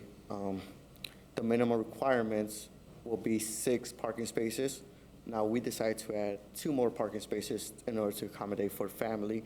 Another main thing is the flooding issue that the neighbor east to us is concerned. Now, this is going to be paved. It was brought up to our attention as well by the building department due to the flood where the water is going to flow, right? And we came up with a solution. Storm sewer is going to be connected to the building where it's going to have some type of storm sewer. A French drain, I think, is maybe, Yeah, or a dry well. I think, yeah. And it's going to be all pitched into the middle where the water is going to be flowing to the middle. Now, and it's not going to, that's when it comes down, when we're starting to build the parking space, We're going to have to pitch it down, and we're going to have to do accommodations in order to accommodate both sides, the church side and the neighbor side. Can I interrupt these storm sewers then as far as the water will go to? Yeah, the water is going to And flow. then it will not sit there? It will not stay there. It's sit going there. to. It will be, Correct. It's just going to work like a regular street sewer where the water is just going to flow down to the sewer and it's going to make its way. Wait, I'm sorry. Is this sewer system connected to the storm sewer system of the city? Correct. I mean, I have no idea. You may be your conversations. I know we were also talking at one point about just making it a dry well where the water could percolate. Yeah. And it wouldn't be necessarily connected to the city storm sewer system. But I'm not sure if you had other conversations. It's just ideas bouncing around. Yeah, as yeah. of right But now. one of the ideas was to make that a dry well where the water would Correct. gather, then percolate. You dig a hole and you fill it with gravel, Yeah, maybe 6 feet deep. And Excuse me, but isn't that the definition of a French drain, that it collects and then dissipates? It's not connected to the sewer system? That is correct. Right. That's why I was Yeah, hearing one thing and then another thing. yeah, and there's ideas just bouncing around. And of course, once we submit the plans over to the building department, there's going to be more ideas bouncing around. And, the parking lot is going to be the last thing that's going to be performed on that job site. Another thing that was brought up by Pete Torres was the gas car fumes. Now, gas car fumes are everywhere, as you know. There's a lot of cars here in the city. There's nothing we could do. The car is not going to be sitting there running for over 2 hours that the fumes are just going to collect and store right there. Usually, that a car, when someone turns on the car, it takes about 5 minutes to leave out the property. You know, maybe put the address, GPS or so. And I think that those were some of the main issues that were concerned. The bowler and the bowlers, they're going to be on both sides, and it's going to protect both of the properties. Now, if Mr. Williams is concerned of his property, of backing up, we can always just switch the parking spaces over to his, where they're just going to come in and not back out to their property, but towards the west side. Yeah. I mean, Mirror, reverse it like a mirror. yeah, reverse. I mean, these plans are just for your information. It's not set in stone. They're not really stamped. They're just for your information and for your concerns. So basically, you have the option, as far as with the staff, moving parking to a different location, different side, the is it pronounced bolsters, as far as that, as far as? Bowlers, yeah. What are they called? Bollards. I have them at my. They're bollards. Okay, they will not be these thin little ones we saw in the photos, correct? Correct. Right. They would be concrete ones that would be, Correct. you hit them, you do more damage. Yeah, to your car than than to the anything actual, else. correct. Right. And there's going to be reinforced steel within those numbers. There's also, as you see in the plans, let me pull them up. We have the wheel stops as well, you know, that's another thing. If we're going to put wheel stops and reverse the parking, that prevents, you know, from running into the actual garage as well. You're lucky you get modern cars that go beep, beep, beep when you get too close to anything. Excuse me? You get modern cars that go beep, beep, beep when you get too close. to Yeah. anything. I'm sorry. Yeah, I mean, I don't have a car. Let's go back to the bollards for a minute. How big are these bollards? these bowlers are about 6, 8 inches. Well, yeah, a normal bollard is a 6-inch diameter, isn't Yeah, it? yeah, and then it goes every 3 feet, depending on what it does. And there weren't any details about it, that's why I'm asking questions. So Okay, yeah. It's a 6-inch diameter pipe Correct. that sticks up above the ground. Yeah. How tall? Yeah, it's gonna be 4 feet tall. And what's it sit in? It's actually gonna dig into 2 feet below the ground, Well, and that's not- that's where the concrete is gonna be from the ground up. Oh, so you're going to put it in concrete? Correct, yes. How big is this concrete? I mean, it's just the diameter of the 6-inch boulders. It's like digging like a fence hole, that you're going to dig the hole full of concrete and set it in, correct? Or am I wrong? So is the size of this concrete foundation for the bollard? Oh, okay, you're talking about What's the the foundation, diameter? the bottom. Okay, it's 2 feet by 2 feet.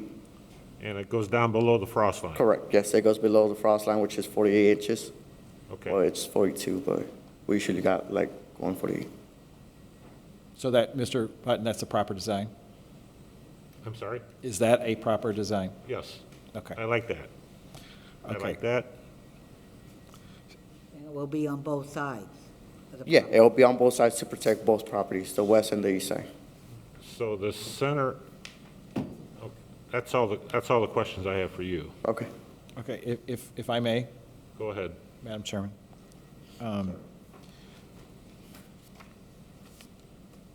You gave us a plat of survey, correct? Yes, I gave you the supply survey and the Right. plans as well. And we've already established that the fence is on the church property. Right. And the current metal poles that are the parking stops are on your parcel, correct? Correct. And the trees are on your parcel? Correct. Okay. Are you planning on removing the trees? Yes, that's one of the big plans, to remove the trees in order to provide enough parking space. Okay, all right. And so in the area where the trees are on that side of the property, that is where the bollards are going to be? Yes, They're going to it's- be on your property on that side and not Correct. The trees are going to be removed, so there's no Yeah. intermixing and Correct. no roots that will be in conflict and all that kind of stuff? No. Okay. It's gonna be professionally done. All right, and you've already established that you've talked to the building department about sloping the property to the center and developing a French drain system that would capture the water and distribute it underground, and that it would not have a significant impact on the sewer system. Correct. And then you suggested that you could flip the row of parking to the other side. Same thing with the bollards along the property, on your property, to protect any car from running into his building. And if we switch it to the other side, it's gonna protect the bowlers, or the ballers, and it's gonna have the wheel stop as well. So it's gonna have two protections instead of one. Yeah, I think the bollard is the most effective of the two. Yeah, but, wheel stop also, When you say the wheel stops, that's the that's the concrete, front, yeah. Yeah, I mean, technically, wheel stops are problematic because they They can tend to- get pushed and moved. Yeah. That's why I said the bollard is going to be pretty substantial, and if you hit that, you've damaged your car. Exactly. And like I said, it's gonna be reinforced, rebar reinforced. Mr. Otten? The bollards are reinforced with concrete? Is that what I'm hearing you Yeah. say? Yeah, it just gives it a little extra reinforcement. Are you meaning metal inside the bollard as a reinforced concrete? I'm understanding him to say he's going to put rebar inside the pipe and pour the pipe Okay. with concrete. Right. Oh, yeah. Okay. I do have a couple more questions. Okay. Can you tell me on the survey, I can't see it, where the property line is in relationship to the garage that we're talking about to the east? Is that the existing garage Yes. on the surveyor? Is that what it's referred to as the existing garage? Oh, what is that? Is it right on the line? It says on the north end, 0.4 feet, and on the south end, 0.1 feet, but give or take. 0.1 feet? Yeah, so between 1 to about 5 inches. It looks like, maybe a little more. It says give or take on it, And Then the other question I have is when I look at this garage, and I look at that garage door that's on the west side, the concrete block that was put in there under the garage door, was that done by the original owner, or was that I done by the believe Mr. current- Williams indicated that he did that. He did that. So the floor of your garage is at the top of that block, is that correct? I think Know so. if you can ask who- questions. yeah, the- And if the board is going to allow Mr. Williams to come to the microphone to answer that question, I would like to know that answer. okay. Does anybody have a problem with that? No. Okay. Petitioner, do you have a problem with that? Yes, we installed, as that is the lowest area on the block, and the water always rolled downhill, quite obviously by gravity. The garage was flooding routinely. We installed one level of block to prevent that from happening. And the problem isn't the garage anymore as far as flooding is concerned, but the yard would be the next issue. Right, I believe Mr. Hutton's question was that what is the relationship between the floor of the garage and the height of the top of the block. the top of the concrete block that you added? Is the floor below that level? A step up and then a step down. The garage floor would have come out much like a footing, so to speak, and there is a block, one course of block on top of it with a small cap on top of that. Am I answering your question? In other words, the block is directly on the floor. There's no... Okay. So a block is typically 6 inches, so there's the height of the block to the level of the floor, there's a 6-inch difference. approximately? I think it's a little more, I think it's more like 8, but It could be an 8-inch block, yes. I think you're it, correct. I believe it's an Okay. 8-inch block. Okay, so that answers your question? So that garage door is no longer usable? It is not functional, no, it's not functional. Okay. Once upon a time, to explain that, once upon a time, all the properties in that whole line were owned by one individual, okay?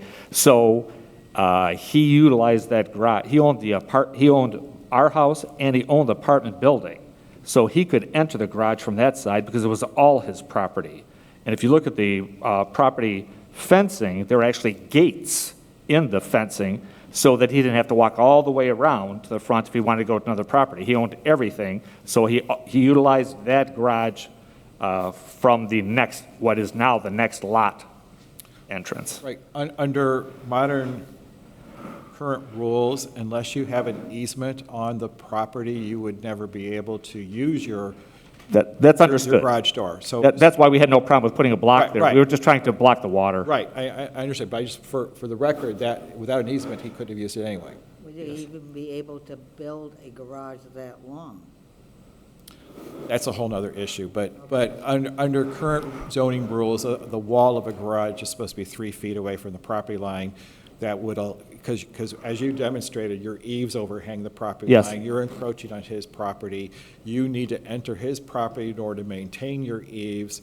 So, you know, that's just, It's unfortunate for both parties, the I way the understand. lot All line is. all I'm saying is, that's why under current rules, we have a 3-foot setback to allow people to maintain their roof overhang. Unfortunately, we have to deal with At this. that time, Yeah. when these things were built, there was not that setback set, and you could have encroach upon other people's property. I don't think we can officially conclude that, because you have to remember that we go back to the statement that all this property was owned by the same person at the time. Yes. And therefore, they probably did not pay attention to the lot lines and did not necessarily use the proper setbacks that were under the development guidelines that existed prior to the zoning ordinance. I want people to make sure they understand, this was not a free-for-all before 1931. There were regulations, they just weren't called zoning ordinance. Or they weren't enforced, either way, I'm not sure. No, they would have been enforced, because that was under the jurisdiction of the building commissioner. Okay. Can't guarantee that they were, but they should have been. I Yeah. would venture that they were enforced, because that is how buildings are constructed following codes, and there were early versions of codes in existence going back to the 1880s. And as I stated before, things have changed as far as conditions, all kinds of things, and floodwaters and all Okay. kinds of things. But I think we have a petitioner who's addressing these issues. I'm sorry, what was that? We have a petitioner who is addressing the issues that need to be addressed. That's a conclusion that the board has to make. Mr. Hutton? I'd be remiss if I didn't mention this, and that is, I thought there was a comment made about gutters, and I'm not seeing any gutters on this existing garage. Yes, if I could respond to that. It's because they have been knocked off, and the soffits are all new because they were destroyed as well. Brand-new soffits and gutters to be installed because they were damaged in the way that I had shown previously. Okay, Mr. Hutton, I think we need to get back on target here.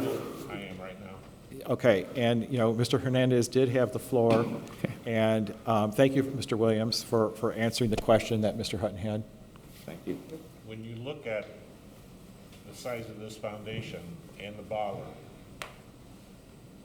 the face of the bollard to the face of the bollard on the other side might be less than what's shown on this drawing, since we have no details of it. I just want to bring that to everybody's attention, because the inside face of the bollard from the property line, if that foundation is on it, would be 1 foot 3 inches. Okay. So, Mr. Hernandez, did you have anything further you wanted to respond to? Yeah, so Mr. Williams mentioned that there's a new soffit and there's gutters going to be installed, correct? Now, this property was vacant more than 6-7 years, and no gutters or no cars were actually parking inside the property. Maybe there's, kids parking, but, with standard cars, no moving trucks. Since 2011, it was vacant. So since then, there has not been no gutters. Maybe there was gutters, but he decided to knock them down. And with the concern, the 8-inch block, since it's just on the floor, on the ground floor, that 8-inch block will get removed due to the French drain that will accommodate the flooding.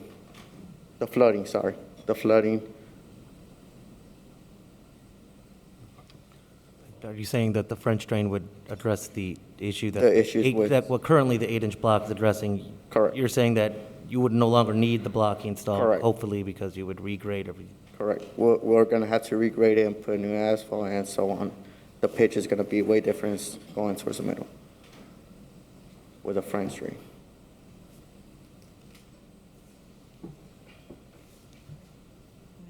Anything else you would like to say? No. Is there any Okay. other questions? Any other questions from commission members? Any other questions or comments from the staff?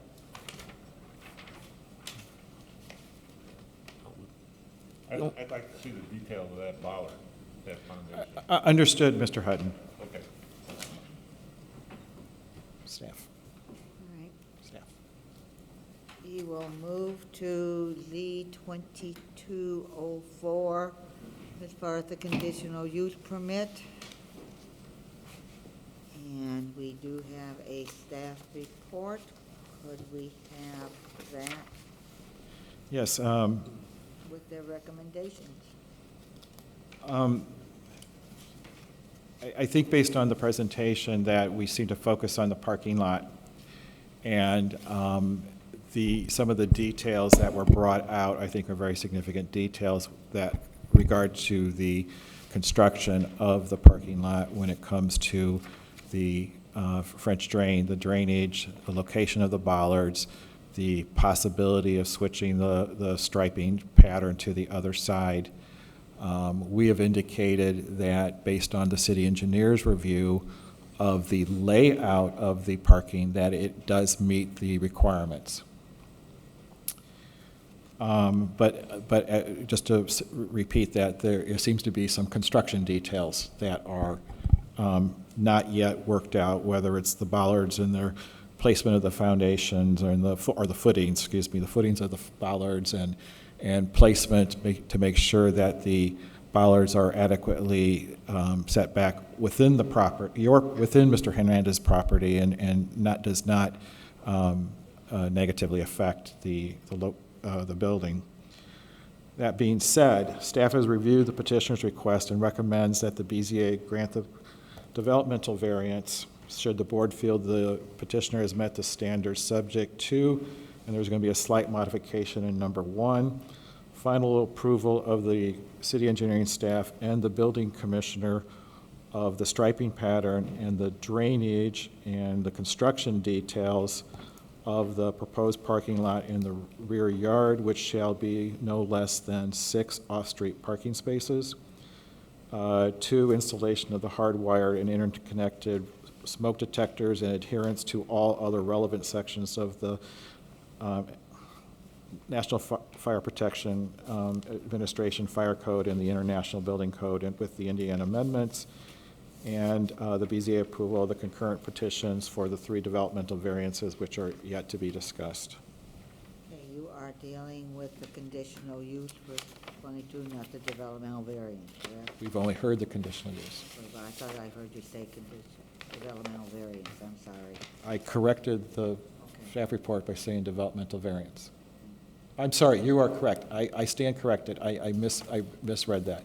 The conditional use. Thank you for correcting me. Okay. The conditional use. Because I was a little, Yes, I obviously was too. okay, did you have any other recommendations at this time you'd like to add to this? No. Any questions as far as the staff report recommendation? Now, we have as far as proposed findings of facts, any additions, any deletions, any alterations? Anyone on Zoom have any comments in regard to the staff report or the proposed findings of fact? All right, hearing none, we will move into as far as, do we have a motion to adopt the staff report with its recommendations and the proposed findings of fact As amended. as amended?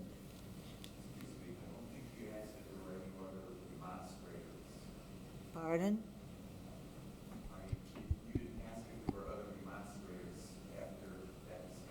Yeah. We normally don't. Yes, she did. Yep. Oh, I'm sorry. Did you hear that we closed public comments? Yeah. Yeah, the whole discussion between the two property owners was after the closing of the public comment for the remonstrators.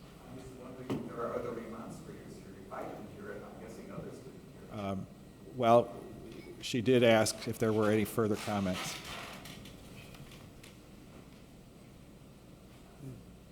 I'm sorry. No, I am very, very sorry, but I did close public comments.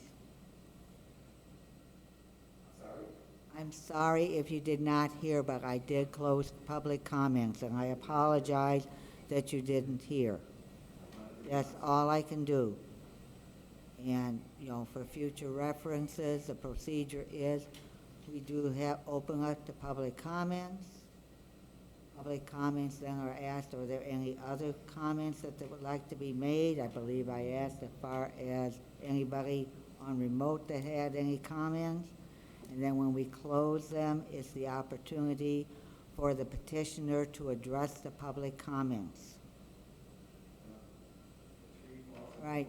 I would really suggest, he seems to be, you know, very reasonable, working with people, addressing issues that are concerned.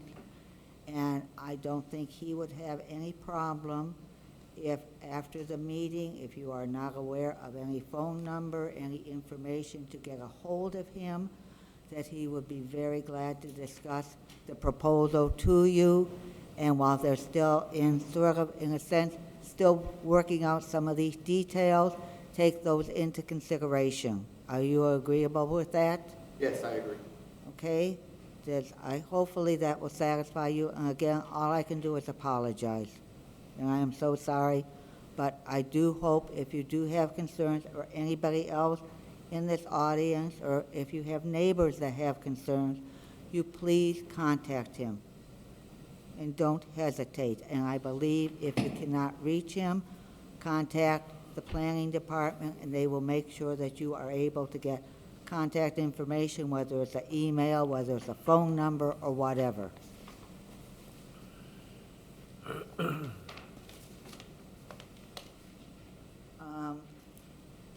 I believe we were as far as we need a motion to adopt the staff report with the recommendations and the amendments, and as far as the proposed findings of fact.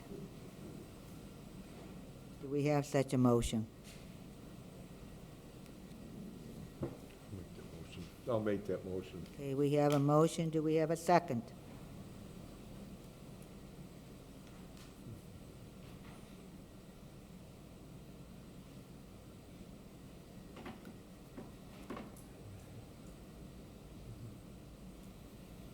Do we have a second as far as anyone on remote? I will second the motion. Is that all right if I can? I'm not sure for that. I'm not sure. Attorney Westland, can the chair second a motion?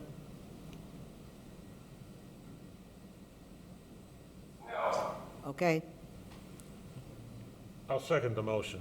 we have a second to the motion. And we have a roll call vote? Dennis Radowski, Yes. Roger Brock, Nancy Reagan,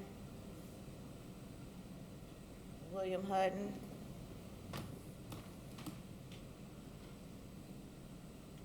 Yes.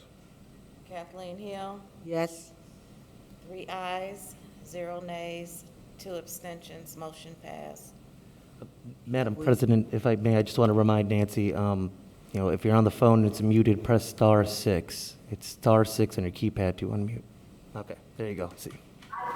I'm here, and this is difficult to do. Okay, would you like to, I'm saying, you abstain? yeah, because I'm not there actually to see those pictures, and I vote on that. Okay, we have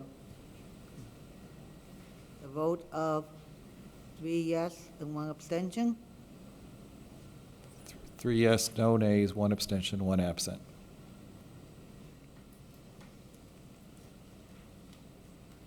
Ms. Reagan, you are planning on staying for the rest of the meeting?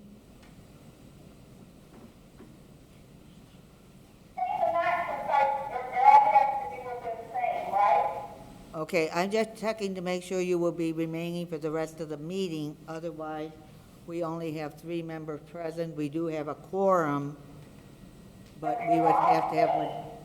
Okay, otherwise. I'll say, to do a vote or whatever. Okay, thank you. All right,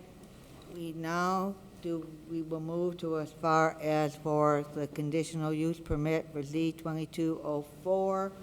Do we have approval or denial, motion to approve or deny the conditional use permit?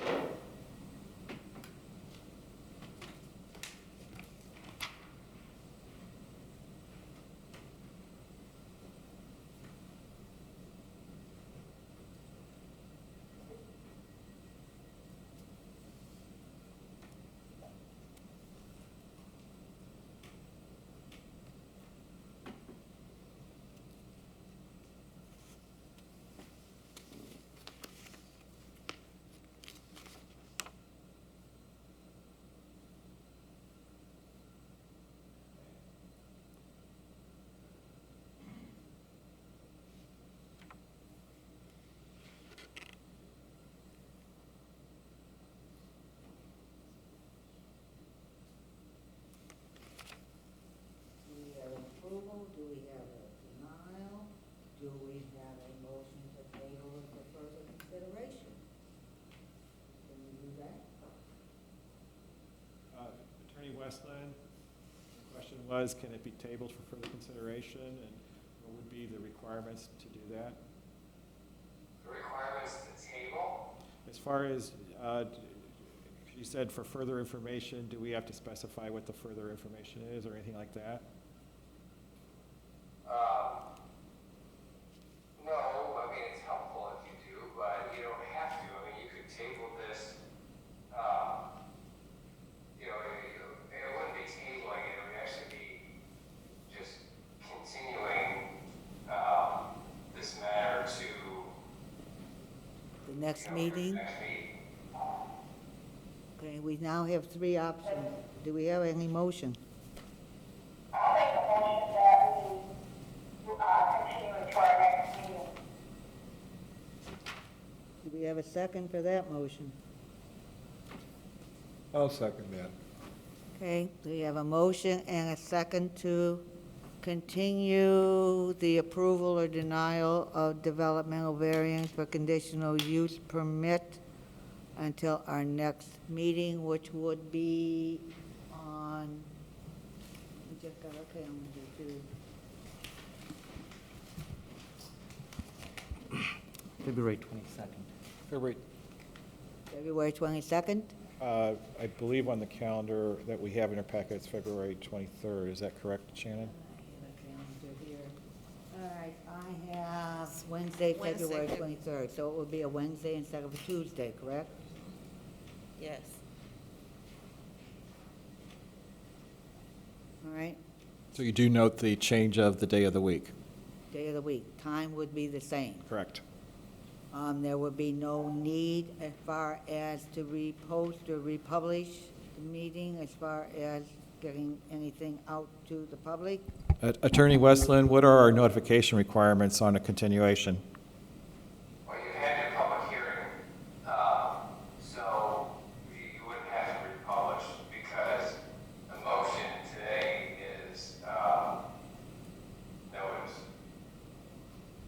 would we have again another public meeting for comments, or would we just be addressing the staff and the board and the petitioner? Yeah, I mean, the way the motion was, just to continue the matter, you wouldn't have it, but there's nothing saying, you know, I mean, that's up to the option of the board. Okay. All right. Okay, Did you vote on that? no, we haven't yet. Okay. We need to. We have a motion to continue,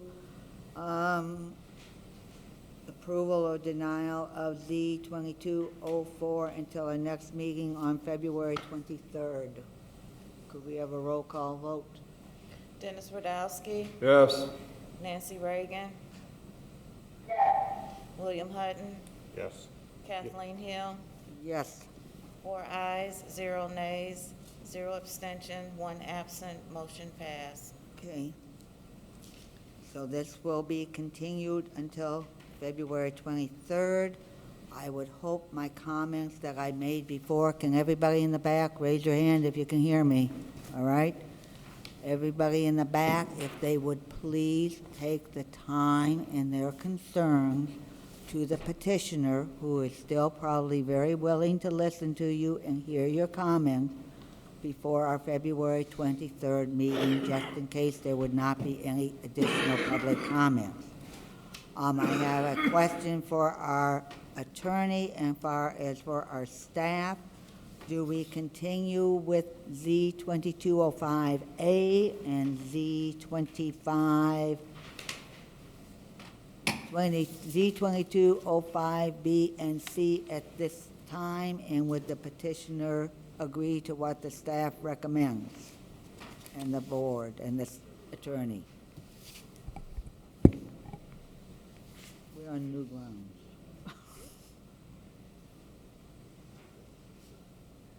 Mr. I think they're Westbrook. all kind of interrelated, and, you know, I think it makes sense to do them all on the same day. So do we need a motion to continue Z 2205 parens A and Z 2205 parens B and C, to continue that to our next meeting also? Yes. Okay, do we have such a motion? Oh, I'm sorry. Attorney Westland, since the A, B, and C have not have a public hearing, would that require re-notification? No, because you still have anyone who would have been there tonight, whether it be online or in person, is being notified specifically of 2205 A, B, and C being continued to that February 23rd date. So they would be getting specific notice of that tonight. Because you haven't had a public hearing, you would reopen you would open a public hearing on 05A, 05B, and C. Okay, thank you.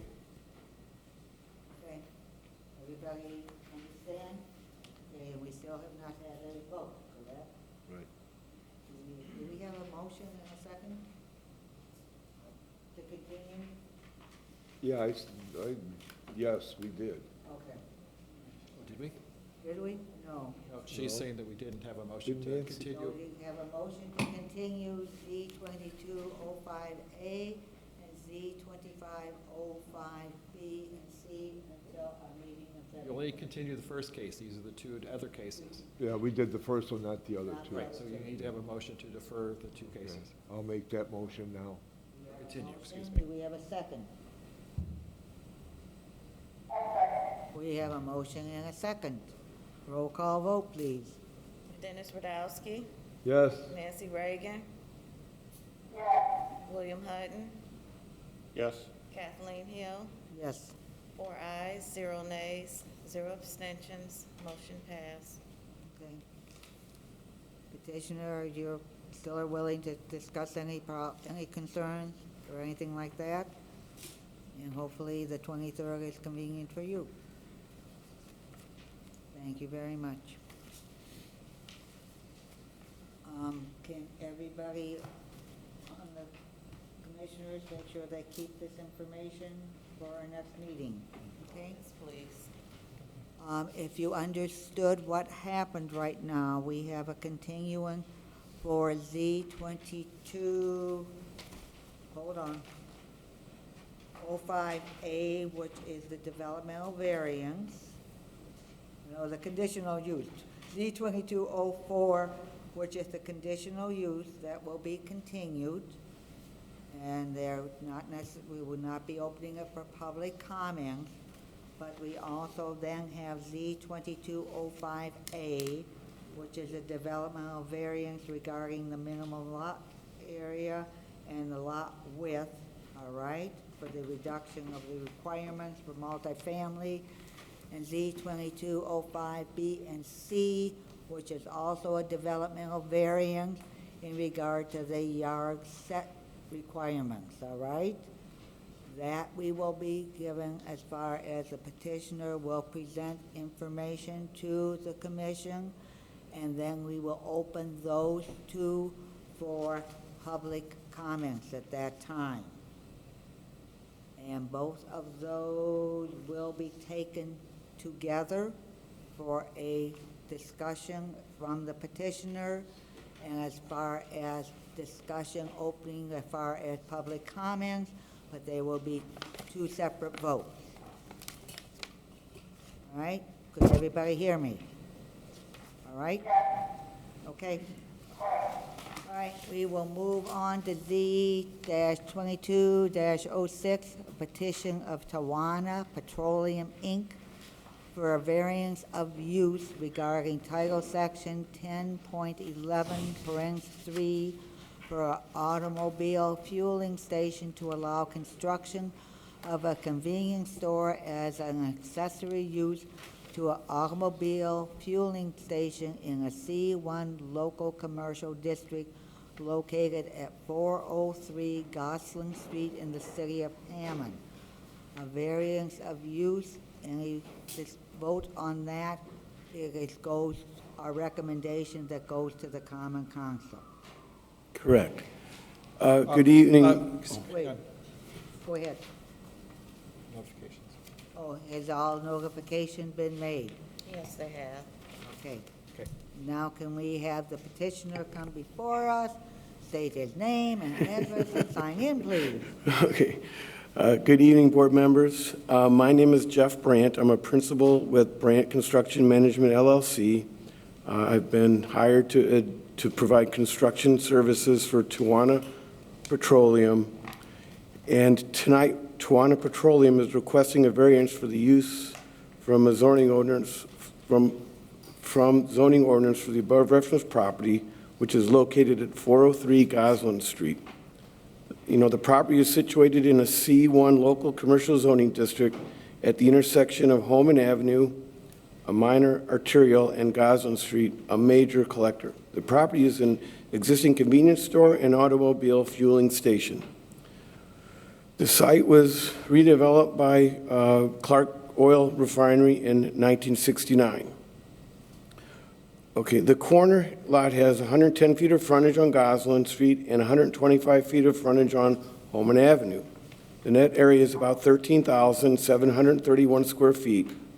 The existing building footprint is 442 square feet. Currently, there is no designated parking on the site. Our plan is to build a new convenience store and then demolish the existing store that's there currently. The new convenience store will be 24 by 65 or 1,560 square feet, which includes a two-tone brick facade facing both Holman Avenue and Gosling. The main entrance will continue to face Holman Avenue. The footprint of the fuel pumps and the canopy over the fueling area will remain unchanged.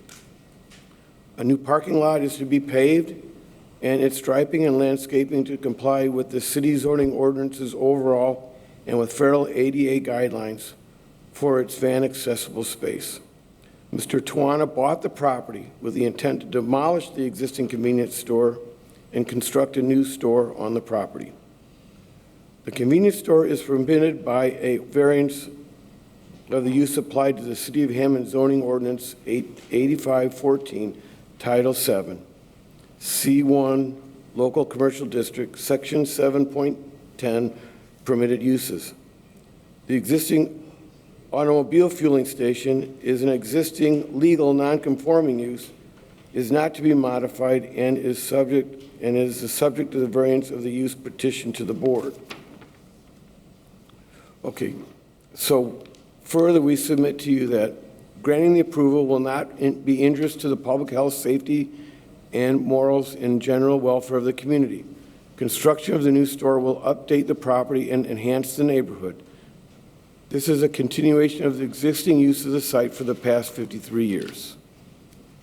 Secondly, the use and value of the area adjacent to the property, including the variance, will not be affected in a substantial adverse manner, as it is for the same use but with a more modern facility, a new primary building, and additional perimeter landscape. Third, the need for the variance arises from the process of obtaining permits to construct the updated store. The nonconforming use is not affected by the construction, but is to remain in place after the construction. The intensity of this currently legal nonconforming use is not increased by the proposed construction. Fourth, the strict application of the terms of the zoning ordinance will constitute an unnecessary hardship if applied to the property for which the variance is sought, and underground fuel storage tanks and other facts limited to the economically feasible uses of the commercial property. And fifth, the approval of the variance of use does not substantially interfere with the comprehensive city zoning plan. The proposed use differs very little from the previous use for multiple decades as an automobile fueling station and convenience store. The property sits across the street from commercial land use along Hammond Avenue as dictated by the city's 1992 comprehensive land use plan. And we hope to revitalize this prominently featured corner property and the existing fueling station by building this new convenience store, and we look forward to a favorable consideration for this request. And so we're asking for a variance to build the new convenience store. And I think Brian Poland knows, seen all the information. And do you have any questions regarding this matter? And we're here to answer any questions that you do have. Anyone have any questions for the petitioner? If the board doesn't, if I may, Did Mrs. I think she said none. Okay, all right. Okay, just for the record, you talked about that, or in your site plan, that how many parking spaces are you showing in the site plan? Let me get that for you.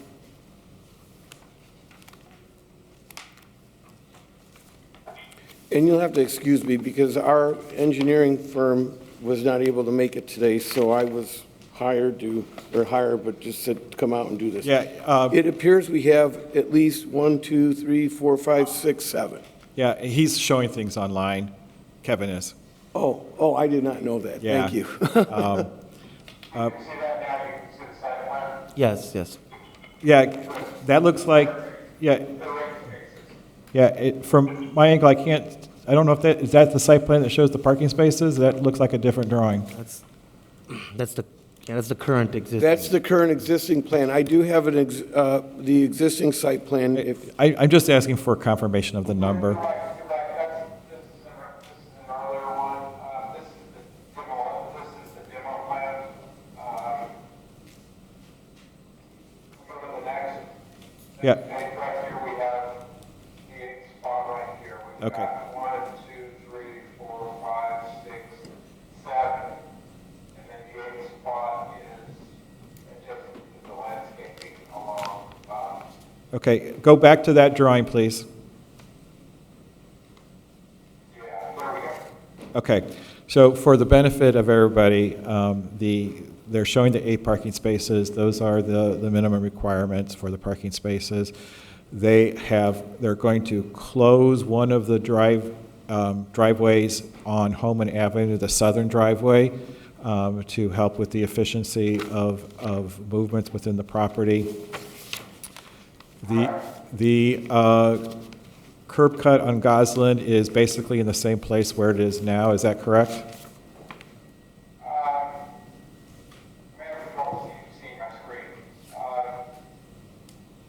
I mean, it's basically it's in the.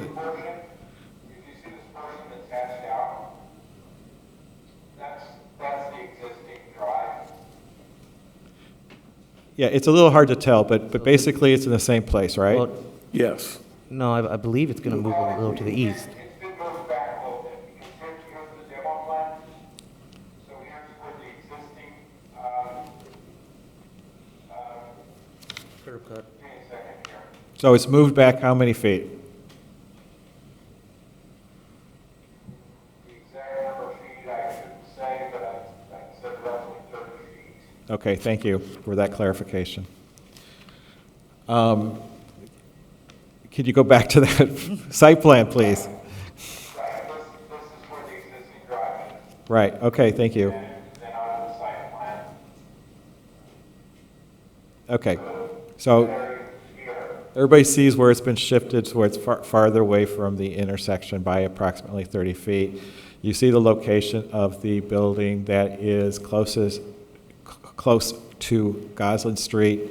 The current building is up where the parking spaces are showing. They have a enclosure for the garbage. As stated, the pumps are not being changed. The canopy is not being changed. It is just the reconstruction or the construction of a new building to replace the existing building. Kevin, can you go back to the architecture? I think so. What I was trying to show here is we're also close to the driveway on Holman at that location. Right, okay. Here's the architecture. Okay, so on the architecture, as indicated, that the main facade faces Homan Avenue with a two-tone brick material. The short side is facing Goslin, also has that material, same material. I can't tell from the angle I'm looking at, but this does not look like it has the continuation of the parapet walls. I can't tell from here. Does that drawing show that, Kevin?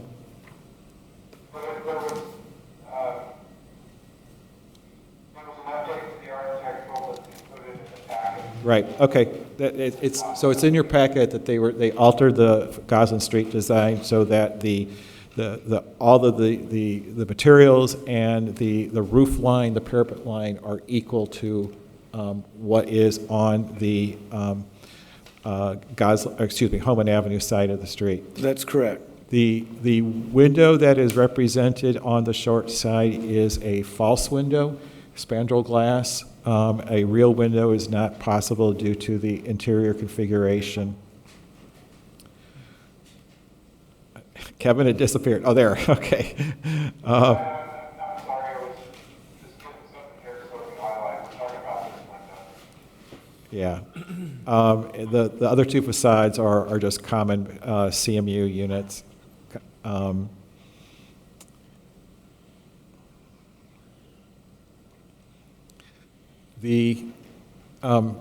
I just wanted to help with that clarification. I have one more. You know, we have received the staff report from the city regarding certain requirements that the city is requesting for this approval, and everything is fine, except we'd like to just, Tawana Petroleum has 3 facilities in the city of Hammond, and currently all 3 are open 24/7. And part of, on number 11 with your staff report, you're requesting this store be closed from 11 to 4 a.m., and the owners would ideally like to keep this store also open 24/7. And or can we come up with some other proposal that would work? Or is there a reason for closing it? Yeah, I think that those are some of the other things that we need to get into. There has been a question of the hours of operation, as indicated here. Staff is of the opinion that we still can consider this to be from closing at 11. That is for the board to decide as to if you want to modify those hours of operation request. The other things that I think we need to talk about is that there was a technical question that I don't believe were answered as far as the location of the underground tanks in proximity to the west wall of the building. How close are those tanks? And whether or not the access, I don't know what they're called, the valves or whatever you access for fueling purposes, whether or not the fueling truck, how close would it be to the building? Would it block the entrance, and would it cause any fire hazards? Well, I think we've had some discussions about that, Brian, and if it would be possible, we would be glad to move the building 2 feet more to the east if that wouldn't be a problem, which would give more room between the tanks and where the fueling line is. You have to have a minimum 8-foot side yard setback. And I think that, Kevin, if we move the building to the east 2 feet, that would still give us an 8-yard, it would still, We have a 10-foot setback right now, and moving 2 feet to the east is going to make the 8-foot, yes. We have 10 right now, moving 2 feet will make 10. Okay. The other discussion that we had, Could I interrupt for a second? Mr. Wilson, are you leaving right now? Yes. Could you possibly leave a few more copies of this with the staff so they could get them to the other commissioners that were not here? the photographs. I was on the question was already voted on, sir. No, but could they have them going on, being continued, and they were not here to see the pictures? Could you leave a couple more copies with the staff? I have a question for you. If it's voted on, is it not already determined? No, it hasn't. It's it's been been continued to the continued. next meeting. So therefore, if you would leave the additional photographs there so we can go back to the case that's before Okay, us. I'm so sorry for the interruption, but I forgot to mention that. Okay. So, Excuse me, I'm sorry. yeah, I lost my train of thought. I'm sorry. that's all right. My train went a different way. Yes, I see that. I think some of the other discussions that we were having, okay, we're talking about you're suggesting that a potential solution to the issue of the location of the underground tanks to the building, you're suggesting that you would be able to shift the building 2 feet to the east in order to... Yes, and that would give you more room between the building and where the tanks are located. Okay, all right. So then the next issue I want to make sure that we cover is that we are aware that there is an IDEM environmental restriction on the property regarding the conditions of the soil from past contamination, and that there is a concern regarding the excavation and how that material is handled. Correct. And I know that you did meet with Ron Novak today. Yes. So would you just characterize that conversation, please? We met with Mr. Novak today, and I had Frank Gila here, and Frank is very attuned to all of the technicalities of, excavating and... You want to state your name and address and sign in, too, all right?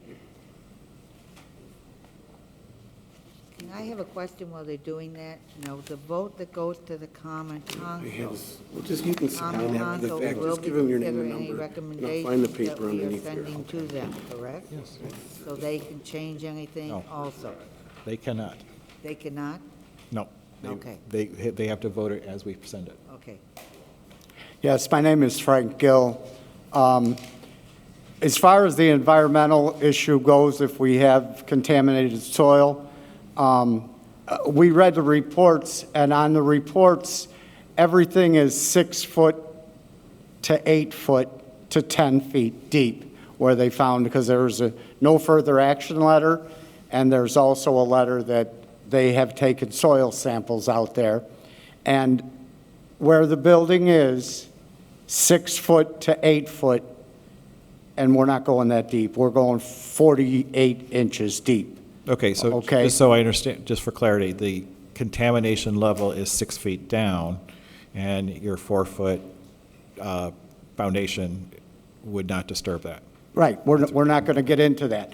And if we do, it's a simple thing, like getting Vesqueen, putting Vesqueen down, stockpiling it, and covering it up with plastic, so the vapor fumes don't get out. We do removals of tanks, and if you do run into contaminated soil, we do this, put it on plastic, and then we push it right back in the hole, because there is not room anymore to haul contaminated soil away.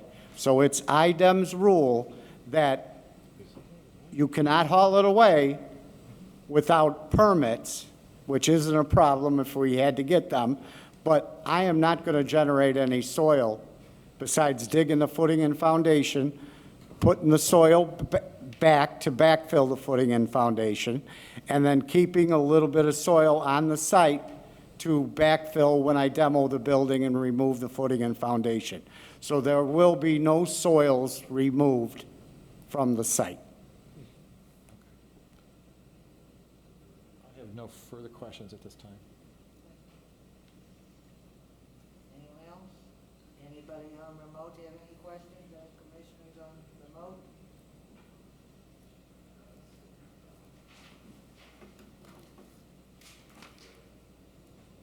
Okay. We will go into a period of public comments.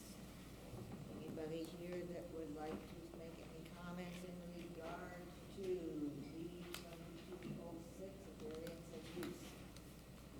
They would please come forward, state your name, state your address, and sign in, please.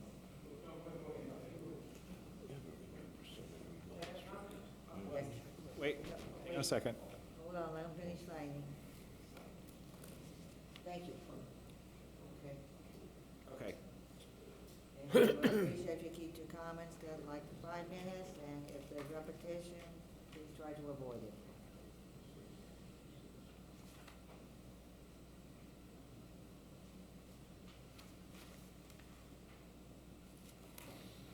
My comment, I live at 4427 Holman, State your name, please. Larry Group. Sorry, I'm kind of nervous. Okay. Your last name? Larry DeGroot. D-R-E-D. DeGroot, D-E-G-R-O-O-T. Thank you.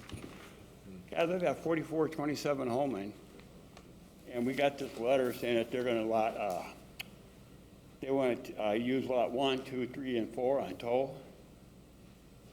I don't understand what that means, that's all.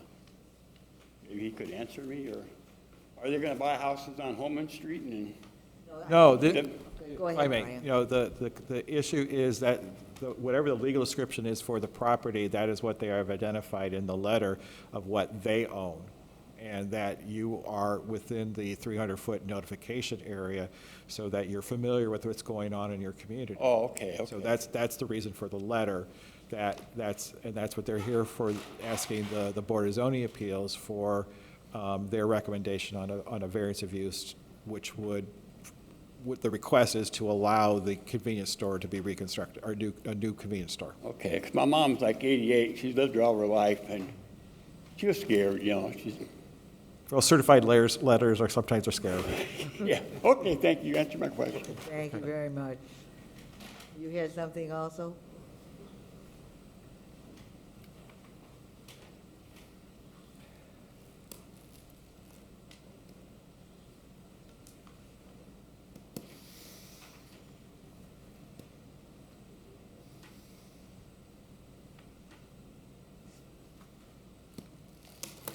Good evening, folks. Kalwinski, First District Councilman, City of Hammond. And the gas station in question is in the First District. And I'm standing before you because I had a question about hours of operation. I toured the area because I have a number of gas stations in my vicinity in the First District. And 3 gas stations to the east are open 24/7. The BP on Sheffield, 3/4 of a mile away, is open 24/7. The BP on Sibley and State Line is open 24/7. The Mobile on the State Line in Goslin does close at 11 till 5. It seems to me that we're being arbitrary and capricious in asking for an 11 p.m. closure. I'm not sure why that request is being made to this business and not extended to all the other stations. It seems to me that when you do that to one business owner, you're not creating a level playing field for the businesses that operate. And so can somebody answer me the question, why are they being asked to close at 11? Where is that generated from? And what is the rationale for that? Thank you for your comments, and we will let the petitioner give his reaction. All right. And we'll allow the staff. All right? Thank you. Thank you. Anyone else? Anyone else? Hearing none, we will close public comments for Z 2206. Would you like to address the one issue in regard to the closing? I think you did cover some of it already. Yeah, he already did. I mean, if you want to speak to it again. Again, my name is Jeff Brandt, and I have had the same question that this young man mentioned also. But the petitioner is willing to work with the city to make something work. If they ideally would like to be open 24/7. If they can't be open 24/7, they would like, another option would be they would like to close maybe at around 2 o'clock and open at 4, because the last trains come to Hammond at around 1:30 in the morning. So if someone took the train and needed to get gas, because this is very close to the train station, they would have time to come and get fuel and then go on their way. But they would preferably be open 24/7 like all of the other stations in the area, if they had their choice. I have a question of the staff. Well, wait a minute.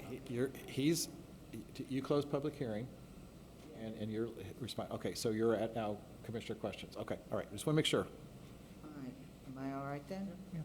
He mentioned as far as recommendation 11, as far as closing hours, what am I missing in the staff report recommendation? It was amended, and so it probably should be number 10 on the one you're looking at. Does everybody have the correct version of the staff I report? don't know if I do.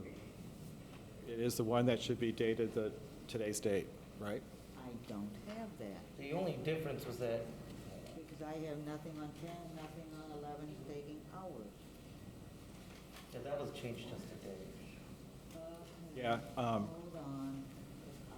I don't have it either.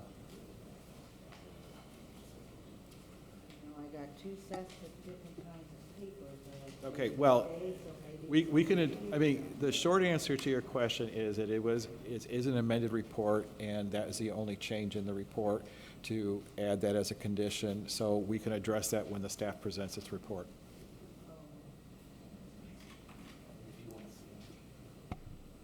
Like I said, I didn't see it. Did everybody else have the amended one? I just did not, okay.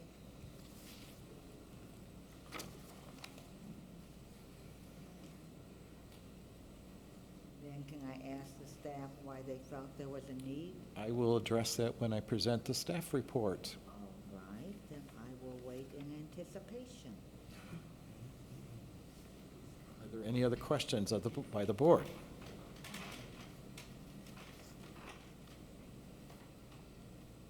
Hearing none, I guess we will move to the presentation of the staff report and their recommendations. Okay, so again, for clarity and technical purposes, there is an amendment to the staff report regarding the closure of the business at 11 a.m. and reopening at 4. There's a lot of changes that will be going on in this vicinity of Hammond related to the Gateway Station of the South Shore and the expansion. And that the uses that'll be coming out of that development and the appropriate mix of it within the neighborhood are of great concern. I think it was indicated that the station at State Line in Goslin already closes at 11. Is that what I heard, Councilman Klawinski?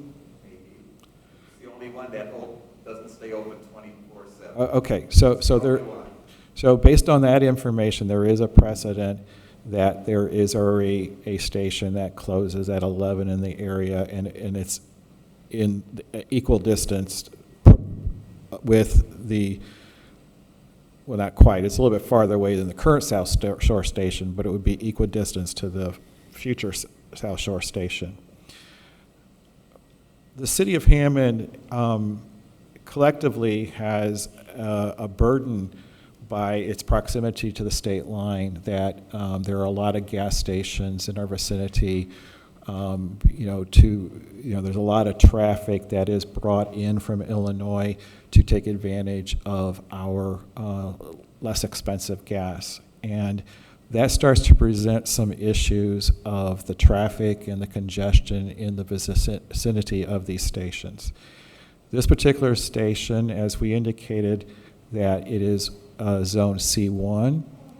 Typically, gas stations are in a C4 district and in our conditional uses in that district, and they are typically located on a major arterial such as Calumet Avenue, Kennedy, Indianapolis, et cetera, et cetera.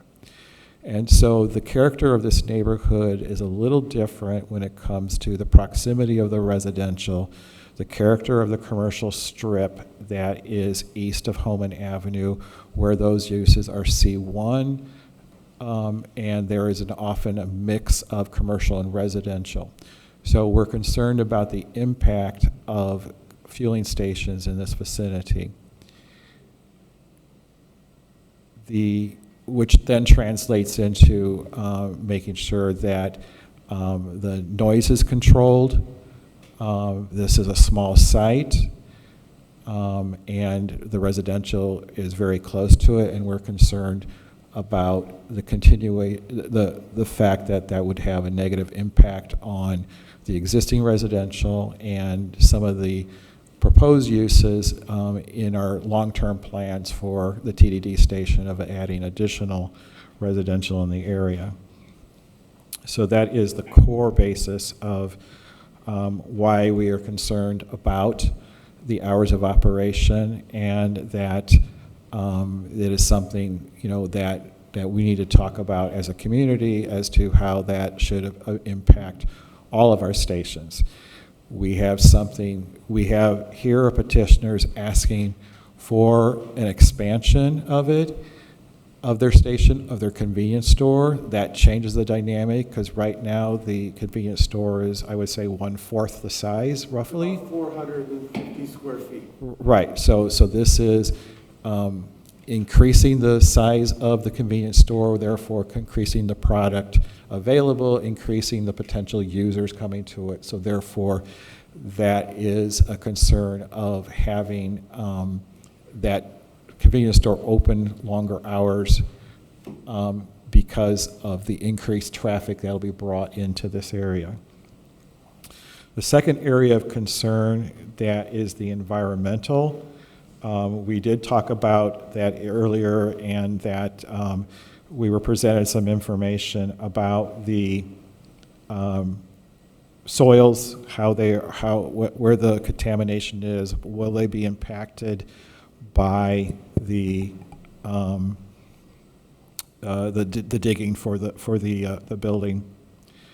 We did receive an email from Ron Novak, the director for the Hammond Department of Environmental Management.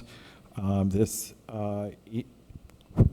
email came after your meeting, with the petitioner's meeting with him. He has indicated that he is wanting to receive an approved IDEM soil handling plan for the project.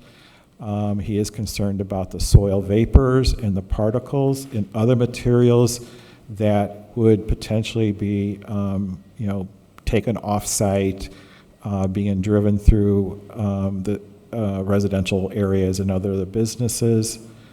Let me see what the other issue is. He's concerned about, I think he wanted more further information about the notification requirements that IDEM requires prior to a demolition permit. He has asked that this matter is tabled until these two issues are clarified and addressed, so that he can make a recommendation from his perspective on how the board should go forward. All right. And this is, you're not reading your recommendations yet, so we can ask some questions? I have a request from the Department of Environmental Management to table or continue, whatever the appropriate terminology is, by our attorney, and that request would supersede our staff report. So you have a request to continue this whole case? Yes. Okay. All right, so we will have another continuance for the next meeting until other issues are addressed. Can I basically state too, as far as scanning through my old recommendations that I have, I do not have a copy of the new ones, which I would appreciate receiving, since it There's a will be continued, well, okay? assuming- But I just have a couple comments. Let me just say first, assuming you agree to the continuance of the case, I presume we will have a totally revised staff report at that Okay, time. because I don't see anything, as far as glancing through here, anything in regard to noise, as far as a recommendation to, not only to, as far as we do have noise, things that we watch for service stations and that. When would be the final, when would the whole gateway be done, as far as the South Shore, what they Well, projected for that? That's, okay, that is still a few years away, but nonetheless, it is something that this area is going to undergo a transformation. So we are very concerned about what the relationship between all the different property uses, how they're going to fit together. Okay, I can understand that, because several years from now, I also understand, as far as Illinois people coming into Hammond to purchase gasoline, I also feel that you also have a store that will be expanded as far as for sales of food. I also look at, as far as people from Illinois coming into our community to purchase and increase revenue in our community.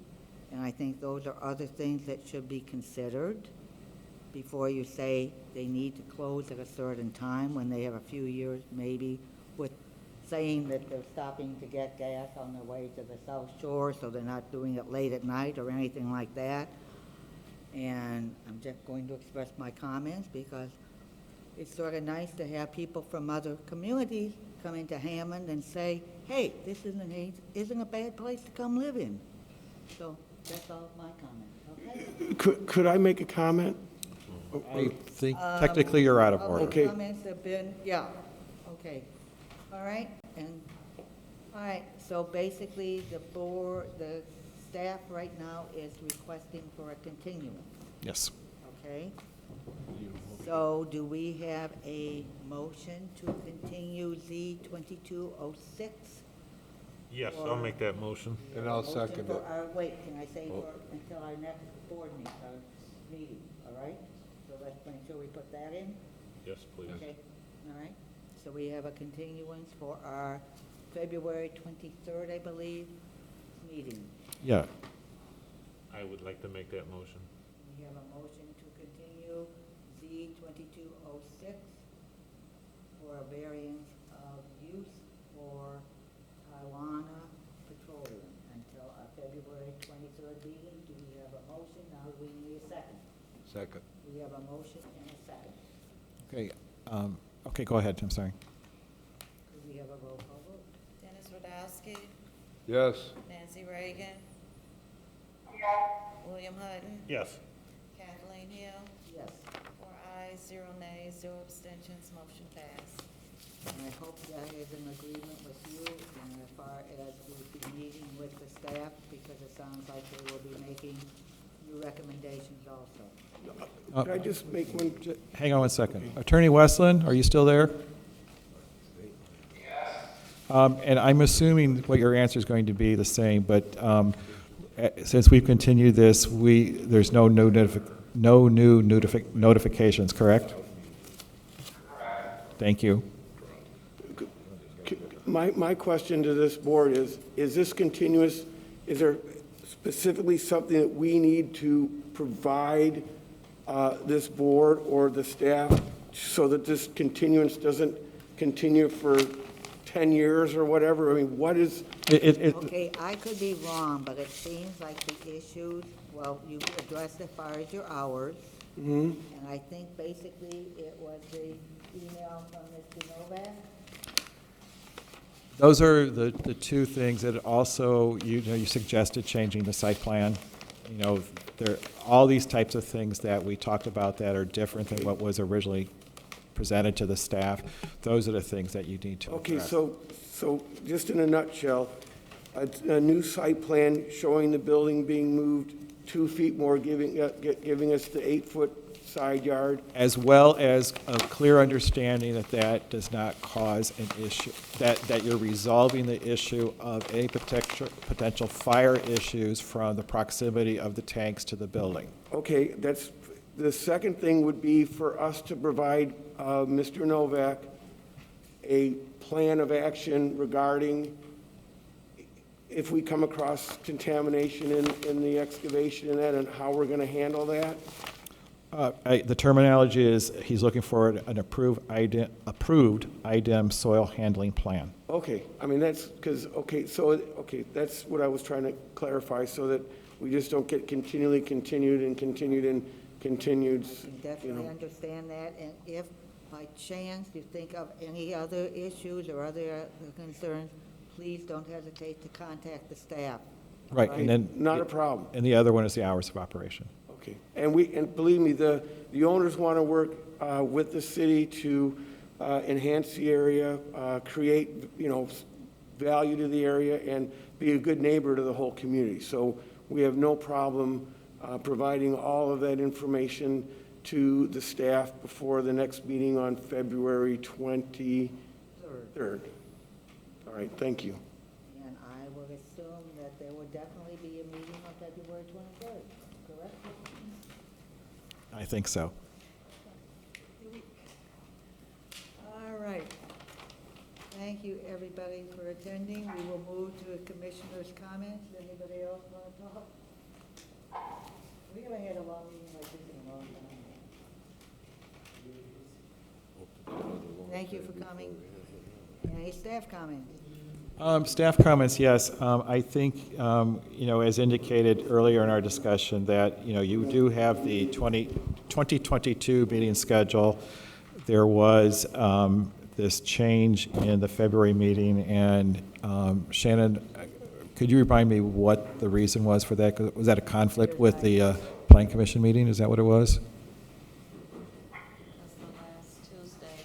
2019. Last Tuesday of the month was Plan Commission. Right, so the reason for the change to Wednesday, the 23rd, is because the Plan Commission meeting got bumped from Monday because of President's Day, so the Plan Commission took Tuesday, so therefore we had to bump the BZA to avoid that conflict. Okay, I thought it might be the day of that. Okay, and then there was a discussion that whether the board wants to consider changing the May meeting date because that last Tuesday is the day after Memorial Day, and I don't know if anybody's planning on being out of town. That would affect the ability to have I quorum. don't even know what I'm doing next week. You want me to know what I'm doing May 31st? Sure. So is there? All I know is I had a meeting last night, a meeting tonight, and a meeting on Thursday, so this is one busy week. So if you want to think about the potential of changing the May meeting, and we will discuss it at the February meeting, that is fine if you're unprepared to respond to that tonight. I'll respond. I'm good. I have no idea. You're good, change it. So then now the question is, when do you want to change it to? Whatever's good for you. Okay, so we will continue that discussion until the next meeting and decide when we're going to change the May meeting. And maybe we won't have a continuance of anything, and we won't even have a May meeting. You never can tell. Time change, things change every day. Okay, and Kevin, are you still online? No, we probably. Kevin, are you still online? Can you take down your drawings? Okay. I can, Okay, any public comments at this time? You get a chance to talk again, briefly, no more than 5 minutes. Yeah, just take down your drawings because we're about ready to end the meeting. We're not going to ask who's serving for dinner? We're not asking who's serving for dinner. I have to apologize for the confusion.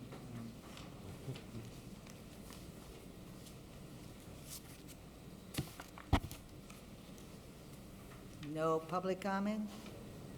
I will adjourn the meeting at 9:03 I have. Did you guys turn off the microphone?